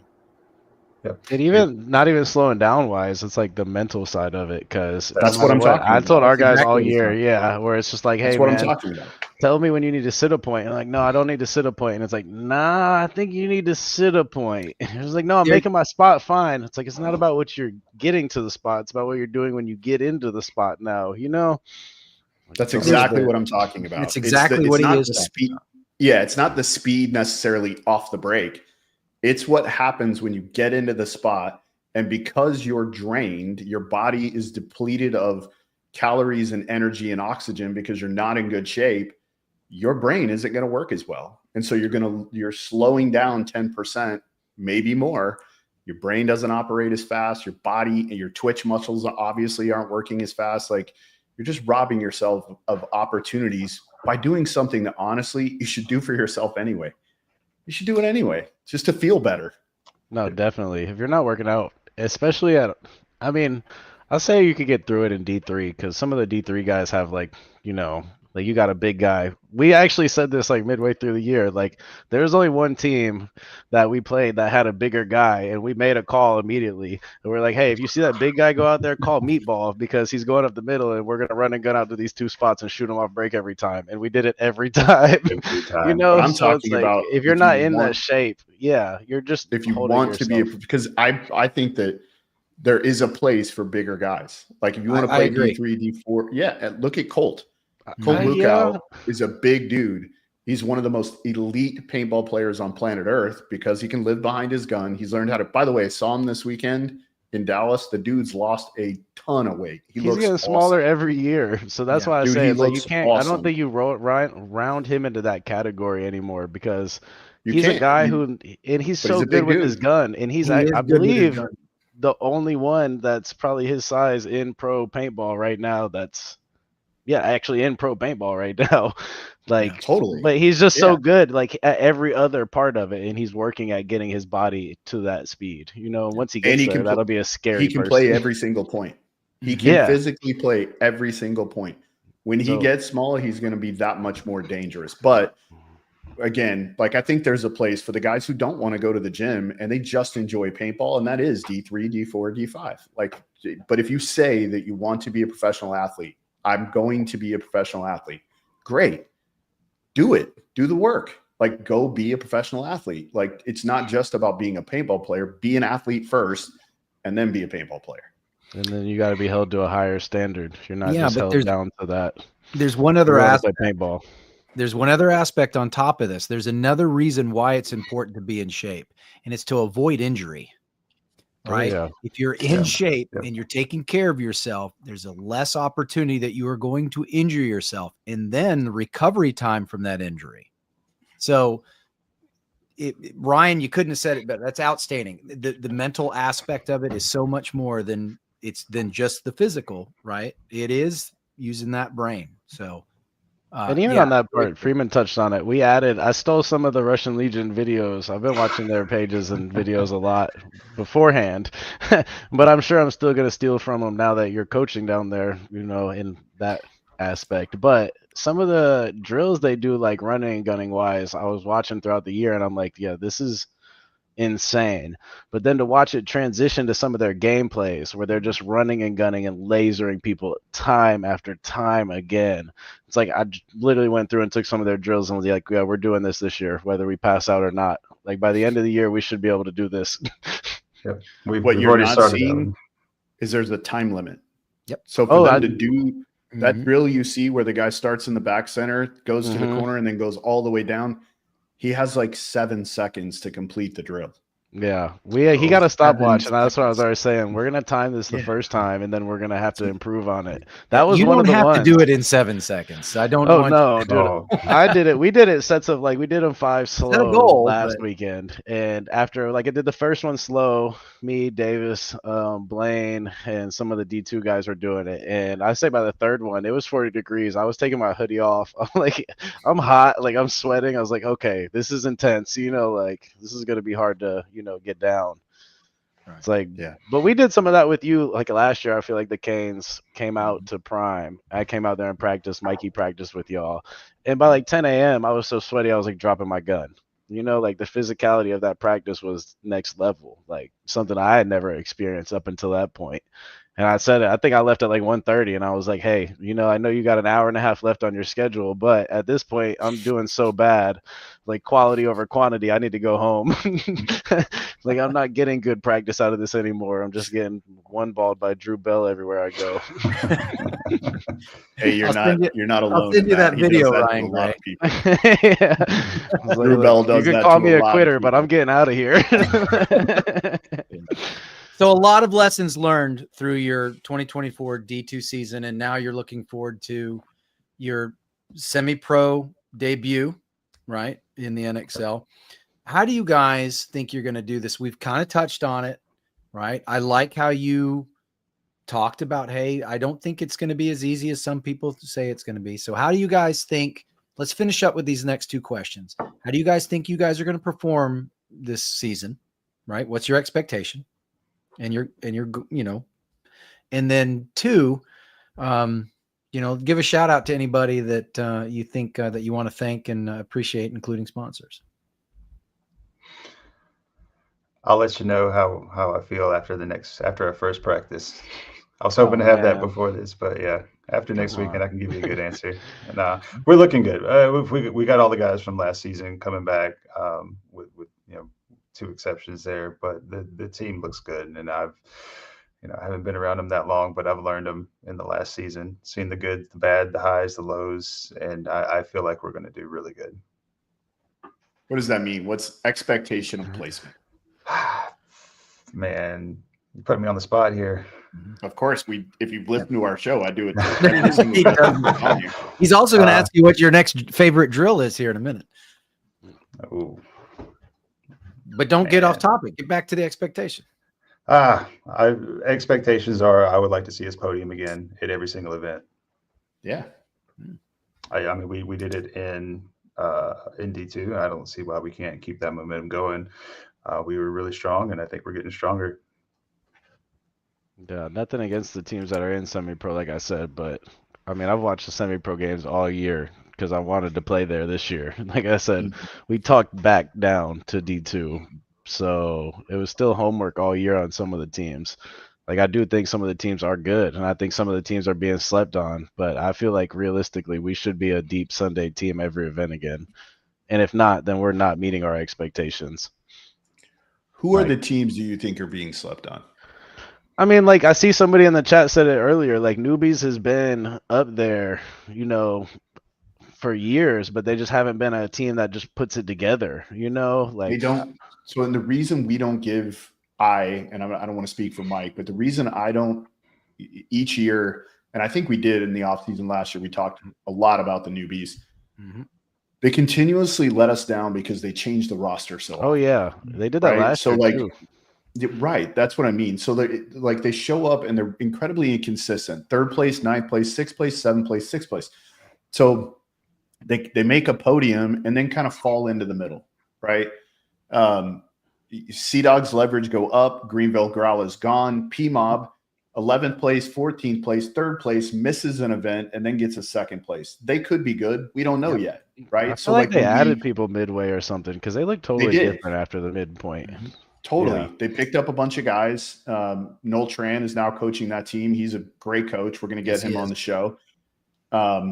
Casey, Missouri All-Stars always have to miss the 3rd event because Todd owns a huge fireworks stand. And Nasty, again, was the A team, was pretty good. Loses 2-3 players who went and played with the Bears. So they fall off. Distortion, again, mixed bag. Tiki's Totem could be good. We'll see. They could be, but the reason we talk about the division being soft and being a little bit watered down is simply because of his. Like I can only tell the story as it's written. When y'all were there, it was stacked for sure. So, like I said, I just don't want to overlook some of the teams because I feel like they're just in the middle where it's like 1 or 2 things go one way, and they're a Sunday team every time. Some of the teams are falling on, like you said, KC. Like those dudes, I feel like looked awful at the first event, and then at the last event looked great. Like some of these teams, like one event they don't know the layout, and the next event it's a layout that plays perfect for them. So I don't even think it falls on your players as really like sometimes you do get lucky with just the layout. You get a layout that a dude goes crazy on, and then you can help him, facilitate. Then you have a good showing, and then another layout you can't find a guy that can get hot anywhere, and you get last place. Like totally. Yeah. And so again, like my point, and I also want to say, like when we ask teams, where do you think you're going to finish? And you honestly respond to that. That's not like a shot at any of the other teams. That's just confidence in your group, right? Yeah, like that's just saying, hey, like we feel confident that we can come in and make the podium at every event. And that's not a shot at the other teams. That's just you feeling good about who you are. And I honestly, I think you're probably right. I think that goal is attainable. You should, in my opinion, be on the podium, especially picking up Bailey is a big deal. Like Bailey is huge. It's huge. He's incredibly intelligent. He can play kind of in multiple places on the field. He's really helpful. He's a great teammate. He's somebody who also, again, comes from a great culture with the Hurricanes that can bring some of that to you guys. Like he's going to be really good in the locker room. He'll be great in meetings. And so having him and Mike McGowan, who also, again, comes from a great culture, your locker room got dense, right? Like it got dense, so I don't think it's unattainable for you to say. I don't either. I just want to be, like I said, some of the teams I do think are capable of still doing well. So I don't want to just think that we're going to walk into it. And even at that, y'all touched on it earlier. Wolfpack, I think they got Ivan from Leverage. Yep, so they're adding like the TPP team. I think they're going to bump up. I don't know about Brave. Some of the teams that are coming up with us that I know are coming up are good teams that I think will also shake up semi-pro a little bit. So, like I think the division is going to get a little deeper this year. Like it's not just going to be cut and dry. These 8 teams are the 8 teams. Like I feel like it's been where I feel like it might push probably 12 teams, 10 teams this year that are really good competing, but some of them are going to be inconsistent. It's like we still have room to work. We still have room to grow. So we still don't have like a coach. Like we're ironing out staff. We have Freeman. We have people who are coming in to scout, and we have some more order this year. But it's like, I guess on my side of it, it's like we have weaknesses that we also have to fix. So expectation, I want to be on the podium every event, but realistically, I think top 8. Like if we're top 8 every event, we have a couple podium events this year. I feel like my realistic goal for us is to, like, of course we want to try to win this year, but realistically, I think we'll be in the running for a pro spot next year. You know, this is our first year, our second year as a team. This is our first year was this year. You know, like Sure. we still are missing calls with each other. We're still not all on the same page in certain areas. So we still have a lot of growth, you know? Like I don't think we're going to be out of the running this year. I think we'll be fairly competitive, but like I don't think we'll be that team until next year. Like I think we still Yeah. need some time. That is a Yeah, mature and intelligent look at this. So very, very proud of you Absolutely. on that. Yeah. Yeah, and Todd Parker mentions in the chat, Outlaw AP apparently picked up Devin Stewart and Nico Hyde. I kind of heard that rumor too. I do think there's two new semi-pro teams coming out of Texas that have both picked up some former pros that could throw some wrenches into things in the semi-pro division. But there's still a bunch of question marks. Like I think heard that Hidman's rumor, making but I a don't know if team it's too. true. I've been seeing Hidman is rumors of also Hidman trying to make a team, and then Aftershock has their semi-pro team with some of the old dynamic guys that Yep. did well last year. Yep. So I think it's going to be a deeper division this year for sure. It could be, right? Hmm. Like until we get to the first event and kind of see, because when you're putting teams together, especially like the one Hinman's doing, it'll take them a little bit, right? It'll probably take them a little bit to kind of get it together. I do know that there's 3 or 4 of those guys that have played together quite a bit, either with WCPPL and on Aftermath. So but it may take them a little bit to get it together. We'll see. It's hard to know. I mean, Mike, you know, he may have them whipped into shape really fast now that he owns part of, you know, the paintball arenas out there in Southern California. So it'll be interesting. But again, I can only tell the story as it's been written. And right now, if you look at the division, and that's probably why a lot of teams are coming in, right? As they see opportunities to be able to come in, potentially win a pro spot because it's a little more watered down this year than it's been in the last 2 seasons, right? Although I will say, Mike and I talked about this at the beginning of the year. I think it was a little watered down this year. A lot of the heavy hitters had gone away in the last 3 seasons. I think that's what everyone thought this year, because semi-pro this year took a huge jump sure. up from last year, where it's like a bunch of teams saw PB Fit and Blast Camp go out, and they're like, "Oh, the division's weak, boys. Let's go get it." And it's like, there's still 4 or 5 teams underneath them that were really good at paintball. They just didn't seem that great because these other 2 teams were doing so much better, you know. So Yeah, right. I think that was part of what happened and why it looks like semi-pro was so watered down lately, because. You know, like I said last year, I hadn't played paintball, and I think I played World Cup the couple of years before, but I had probably not really played in 2 years. Like I've seen Bianca at Prime a lot because, like I said, that was the only place I could go play, and he was kind of the like nagging factor behind it. Like, why aren't you trying to play serious? Why are you just coming up here? You know. And then I went and played semi-pro with Crisis, who was bottom of the barrel team. And we played newbies and I was like, oh wow, you know, like we might be able to beat these guys, but they had Damien and Carl on the roster that event. And it's like Carl's like gunning to Snake 3 on the Chicago layout last year and then diving in. It's like nothing you could do about it. And Damien's just like running down the Dorito side. It's like, okay, these guys are really good. You know, and then you played 2 of the other teams that I think we mercy ruled, and it was like, oh, these guys are really bad. You know, like, so Yeah. we got both sides of it then, and it looked like the division was just really thrown off. But like I said, with some of those teams moving out, I think a lot of people thought like, hey, we can compete in this division. And it really just wasn't sure. realistic. Like I know 2 or 3 teams that are dropping down from semi-pro this year because they were like, yeah, that was really hard, and we didn't do well. I do think there were some teams that came in. I went down and watched some at the first 2 events. Oh man, he cut out on us. Losing. Yep. Locked up. Dude, we skipped a part about the practices that we talked about prior that I would like to touch on too. If y'all are practicing at this level and you're not practicing getting out on bounces and you're not holding your teammates, being accountable to make your teammates get out on bounces, you're cheating yourself already, because when you get to that tournament and you got fresh paint, it's probably not bounces. I got one of my guys on video I could share if I could do the screen sharing right now.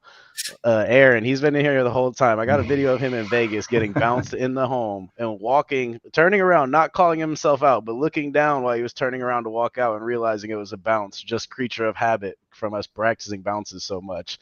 And then he was like, that didn't break. Just goes back into the home calmly. I was like, I just wanted to spin around really quick and check. You know, that was huge. And we didn't touch on it earlier, but I just thought about it and I wanted to go back to that. Yeah. No, Well, If you're not practicing that way, you're cheating yourself already. I was trying to get you guys there earlier, but we got so far. Like I literally had an entire pathway written out, like for us to walk through together. And you guys got so far off track that I was just like, all right, well, let's just roll down this path and see where we end up. I told That's you right. prior it was going to spiral. We could have go for that 2.5 hour mark. I blame Joey, Yeah. even though I was probably okay. responsible for that, Ryan. Well, I mean, you it's were all a right. big part of this year, so I figured it would go this way. Like I've touched on it a couple of times, but behind the scenes, I've called Bianca literally 1,000 times probably, and he's helped us so much. We paid him in the off season to come help us iron out stuff. I remember one day we paid him. I paid him out of pocket, didn't even tell anybody. I paid him to come out there. The guys showed up late. I was super pissed off. We did a lot of yelling. He talked because he only had an X amount of time. Like I want to say you were only able to do like 10 to 2 that day, or something right. like that. Right. They show up at like 11:30, so we're already like 2 hours into our time frame. We talk for 2 hours. We don't even really do anything. Like we play a couple breakouts. Bianca immediately says like, "Hey, y'all's comms are terrible. Like you got to figure out this," and talks us through in 2 hours like something that we had been trying to iron out for a month prior. So like it was a huge help behind the scenes having somebody that was such a great coach and knowledgeable about this type of stuff, like Well, having access to that. You're very kind, but you're giving me way too much credit. Probably Absolutely. not enough. And I think Yeah. you're giving me way too much credit. Happy to help, but it's obvious to me and to everybody who's listening that Bear Ridge did what they needed to do in order to be competitive in a division, and they recognized the fact that, hey, this is what other successful teams are doing. This is what we need to be doing. So thank you, but I greatly appreciate all that. But Joey, it was you and Jonathan and Josh and all those other guys at Bear Ridge that are making those things happen. So good on you. Ryan too. I just took advantage of the friend thing in Vegas. Y'all were scrimmaging each other, and every time y'all switch sides, I just start asking Ryan all the questions I was asking you. And he was probably like, "Yo, who is this weird guy who's just over here with all the questions?" But it was super helpful. I think back about it, there was like a bounce shot on Vegas, and one of the field y'all were practicing on was higher in one spot, so it wasn't working off that offset tower. And even at Cup, the field that we were playing on in the semis and the finals were offset like that. The elevation was off, so some of the bounce shots we were using weren't there. And I was like, dang, we touched on this in Vegas, and now it's coming back like at the end of the year. Just little things like that help so much. Yeah. Big point there is walk the field, spend hours doing it. It's important. Yeah. Definitely. It's important. Absolutely. Well, do we want to maybe open Hey, I up do a want to couple answer Dean's question really quick, or he makes a statement, but I'll spend some time looking at preferred. Give me a reason to look more at preferred mobs history, and I will. If you guys get really competitive, it'll force me to have to go do some research on you guys and talk differently about you. But get consistent, and I'll spend more time. In fact, we're going to have Noel on, so he'll be able to give us more of your history. There you go. Excellent. Like I said, I don't think that was. I watched them the last Cup, and I feel like the AC or Chicago, they were playing good. I don't think they were, but I feel like it was a little bit different roster. Like Yeah, they had some played guys that well looked freaky in. fast on their team that they didn't have earlier in the year. They played well in Atlantic City. They missed Chicago, and then played well at Cup. But I got 11 and 14th at the first events. I feel like they had some guys that were pro that had came in at the AC event that weren't on their roster prior. But that 3-month Apple limit won't let me go back and look at it. Well, we're going to have their guys on, so Noel on, so he'll be able to give us. We're going to have a whole episode where we're going to talk about preferred mob. That's right. Gotcha. Noel's an interesting cat. Y'all were touching on the sponsor thing. We haven't really got to that, but I would like to say, a shout out to some of our sponsors for the year while we're on it and don't get distracted again. Going into this year, we have our field, Bear Ridge. We decided to go Valken with paint. We went a different route last year. It was kind of iffy off and on, so Valken seems like they're really trying to, step up their game. They gave us some great paint at World Cup. Like that was probably the best paint I had shot in years. Like accuracy-wise, ball on ball. Like it was crazy. Like we shot our paint at our practice slot. Ironman was in the pits with us. our paint, the grouping on it was huge. It was just like, wow, this is really bad. One of the Ironman guys, I think it was the guy they picked up from Wrecking Crew, Lennon. I was like, can I borrow a pot of that paint? The Vulcan y'all got? He gave me a pod. We went out there and it was literally ball and ball accurate. And we immediately went over and switched. So they won us over for the year off that alone. It was so good. Carbon was great to us all year. We have our Bear Ridge League or our North Georgia X-Ball League. If anyone's in the Southeast, needs somewhere to play. Through the Vulcan thing, we got TJ Sports, which is out of South Florida. I think that's Tom Fox and Jason Edwards' company. That's our paint distribution company. And then 1023 Sportswear, which is our home field, like a sports brand. We're going to use their gear this year instead of going with any of the bigger brands. They didn't really come with great offers, I feel like. Like sponsorship was an argument with everybody this year. Yeah. It was more or less buy our stuff and pay regular price for it and then tell us thank you for it. So we decided to go with a local brand and help promote them since they were willing to take the risk and, spend some money on us. Yep. Admirable. Yeah. We went with the big company last year. That's another thing I guess I'll say is if there's a way, if you can work through some of these other companies and not commit to one paint brand or one big sponsor, don't get blackballed into it. Look into other options. Don't get stuck.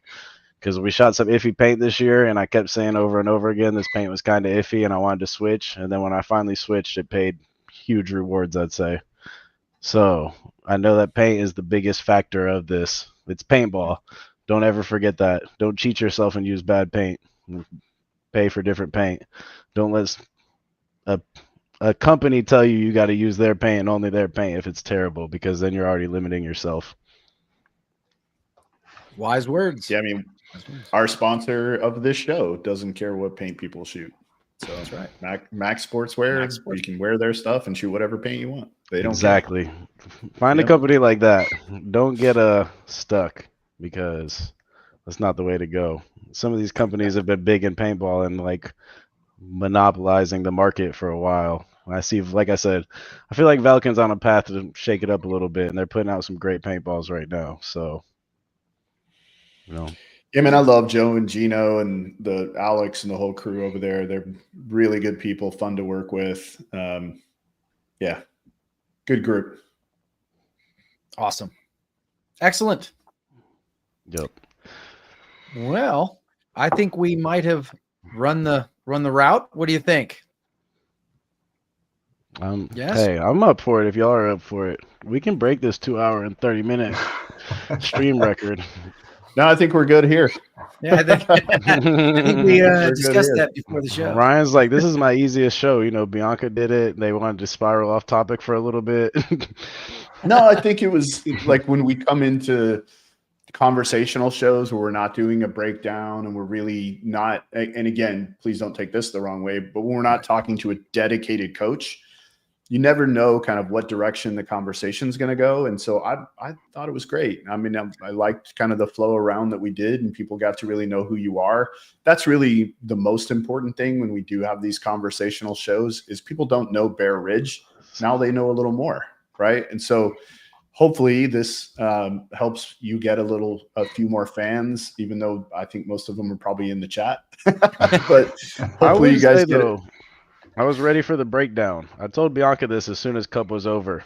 Like after y'all did semi-pro, I wanted to do the finals breakdown for ours because I like that stuff. I bug him about it all the time. Like I'm a nerd. We were ready to do it too. But it's hard to do. It's hard to do a 7-2 game.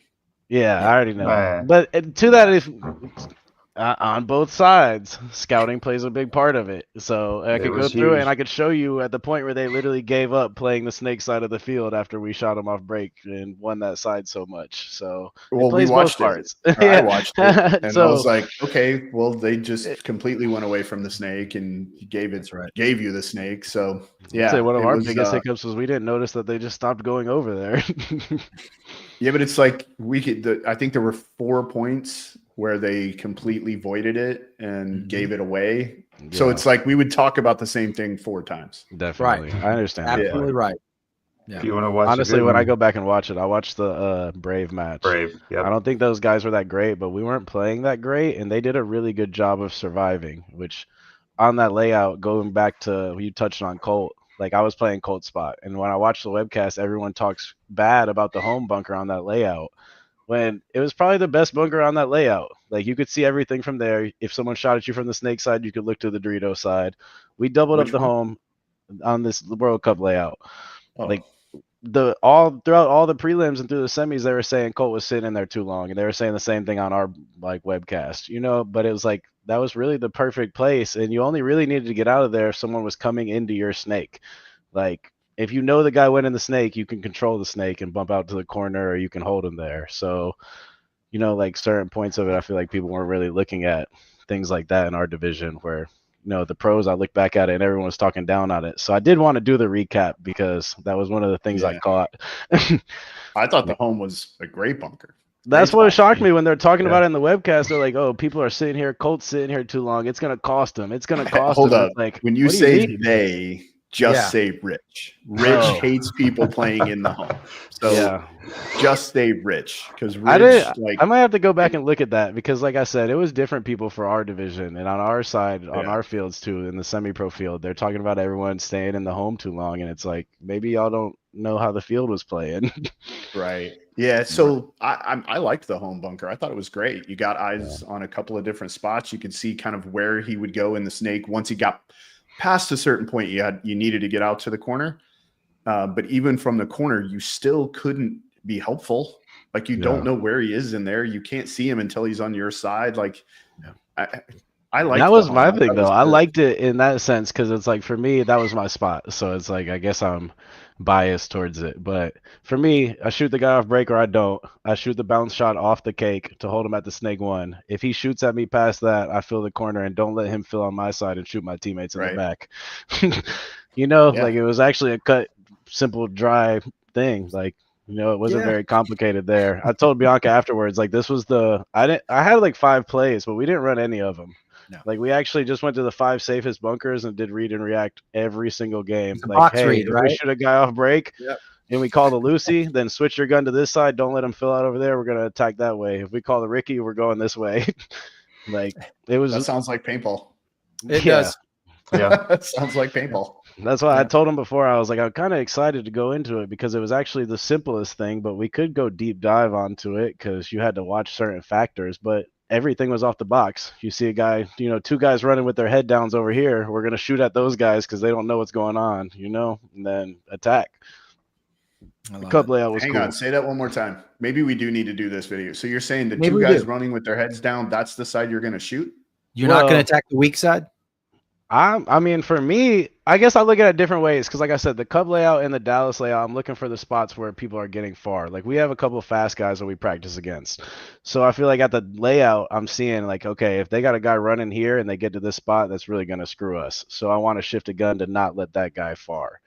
That's my style of it in I see certain what you're saying. aspects. Like I know the damage spots. Like I told y'all earlier, the guys I picked, I knew because I played against them. So I'm looking at where I could get hurt. If I see 2 guys running and one guy's going to the snake, like we'll use a cup layout. At practice, we probably lost 90% of the points we lost from the snake. At the tournament, we probably lost 1 point from the snake. Like I don't think we lost at all from the snake when we got to the event because as soon as we'd see people trying to go far on the snake, we'd shift and be like, all right. For us, it was a guy going up the middle, shooting deep into the snake, and then me shooting for the snake. And if we saw 2 guys running with their head down Dorito side, we'd switch that guy shooting deep on the Dorito side, and our other guy at home shooting the lower inside Dorito side, going up and under. So whichever side they were putting their head down, yeah, I want to kill your runner. Like I don't care about the guy that's going over here. Like I want to kill this guy that's going far. The next guy is either going to be way far behind him and stuck and give us access to the wire, or we shoot the back guy, and now your front guy's so far away he's got no help. I mean, I guess Well, I it get it on the obviously Dorito worked. side because if there's 2 guys going that way, more than likely they were going to go past that mini win. Mm-hmm. But if there's That was a 2 bunker guys we on this- actually I thought was going to be a huge bunker, and I think we played that maybe like a handful of times. Like I Which was one? watching everyone played that mini wing on the Dorito side defensive, so that was another tell where it looked like if they were going there, they'd go in there and they'd shoot the cross on the Dorito side. So if we can shoot their farther guy, we had full access to the Dorito side now because they were playing crossed in the mini wing. No one played that bunker heads up against us. Everyone went in there and shot the snake side. So it was just like it was super weird. Like that was one of the things we picked up on early too, where it's like if they're going to this wing, they're about to shoot cross into the snake the whole game. So That's key weird. up on the first guy. Hey, Yeah, that's Well, I that's saw some of the because pro your guys double. paintball Impact was IQ doubling it up. Your paintball IQ Yeah, is yeah, but- obviously higher than a lot of the teams in. Impact was going in there with 2 guys, and I said that at practice. I was like, one guy can go in here and shoot the deep cross into the snake if no one's in it, and then the other guy could hold the heads up. But I didn't think anyone Totally. do it, and then they were doing it. I was like, wow, everyone's looking at this Yeah. wing as a different thing. But yeah. I think Yeah. the elevation difference in the snake was the big factor for us, because I think about one of the clips. I was in the snake and they were talking on the commentators about not going forward, but I could see the guy bouncing it from the wing, bouncing it off of their snake 3, and it was going like pack height into the gap. And I'm like, dang, if I crawl over this, that bunker is so much lower than I am. He's gonna shoot me in my pack right now. And it's just like some people, I guess, notice little things, but essentially that was a wasted gun from my point of view. If you went in there and you shot the cross the whole time, we were running down the Dorito side. I like the way you're Yeah, thinking. no, I agree. I like the Told way you, you're- Joe's the brain. That's right. Well I'm done. just learning and absorbing in a lot of those situations, but hey, I've learned a lot from him. Yeah. Well, gentlemen, Y'all are gonna we try can't to say thank I you was enough going the for wrong coming way. on and talking with us and letting our audience know a little bit more about the newest semi-pro team who won Division II in the NXL last year. So I'm really looking forward to seeing what you guys do this season. I love your spark, your energy, your approach. Keep going, man. Keep it up. You guys are doing a lot of things right. So happy for you. Well, we hope to see y'all, and I hope that I can convince, both of y'all to come and get a layout practicing with us this year. I know Ryan, you said y'all are stuck in Tampa, so I have to work at one thing at a time right now, but We don't leave Tampa. Yeah. So, maybe. I mean, I think every now and again they do like but it's usually going to the city where the tournament is. Definitely. So understand like that with part. Atlantic City, there's not really a field close by, but then obviously Dallas, there's 30 fields really close. And then, so we'll go to the city and stay there, basically from Wednesday on. Does that make Gotcha. from the Wednesday Oh, yeah. layout drop on? But then otherwise, we're in Tampa. I want to keep. You're welcome to poking come at to it. Tampa. Hey, I'll make our guys do it. Well, I hope We to have went to Dynasty LAX at last time year. at least one layout practice this year. Let's go for at least 2. Might be It's a lot tough. of travel now. It's a lot of Yeah. travel. So, Well, we'll get my people in touch with your people, and we'll figure it out. right.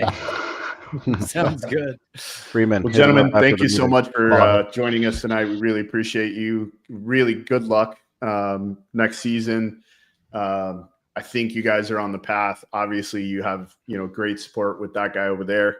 I'm sure he'll be very helpful throughout the season, and really excited to see how you guys do. I do think, again, you're going to have some great opportunity. Again, could be some mix-ups in the semi-pro division with some of these new teams, but you guys have a great opportunity in front of you. So I appreciate the kind words, and we hope to live up to expectations and not let ourselves down. Really, we know where we should man. be. So yeah, aim keep doing high. the work. Sweet. Absolutely. Thank you guys Thank for you guys having us. Absolutely. It's great time. Man, All right. I'll tell you. Good Southern boys right they there. said all the right things, didn't they? Yeah, good Southern All right. boys. Yeah. Good Southern boys. That's right. Right. Yeah. Polite. Not too many curse words. Yeah. You All right, guys, make sure you sign up for the Combine Coaches Clinic. If you're wanting to do that, you need to get registered ASAP. Link is above if you're on Facebook, below if you are on YouTube. Thank you for watching this episode of the Coaches Show. Thank you to Joey and Jonathan from Bear Ridge Factory for joining us tonight. To Major League Paintball for all support of the show, Darren Cessna, Alex Sorensen, Kevin Fillers, and Tom Cole. If you want to improve your game, possibly play for Team USA, get the best knowledge in paintball at bkipaintball.com. Check out the combines in the summer camp. By the way, the combine is completely sold out, but the summer camp will open soon. If you're looking for new gear for 2025, check out all that Maxed has to offer. Get true custom work for all your soft goods, including jerseys, pants, tech tees, and hats. With Mike Bianca, I'm Ryan Gray. As always, be responsible.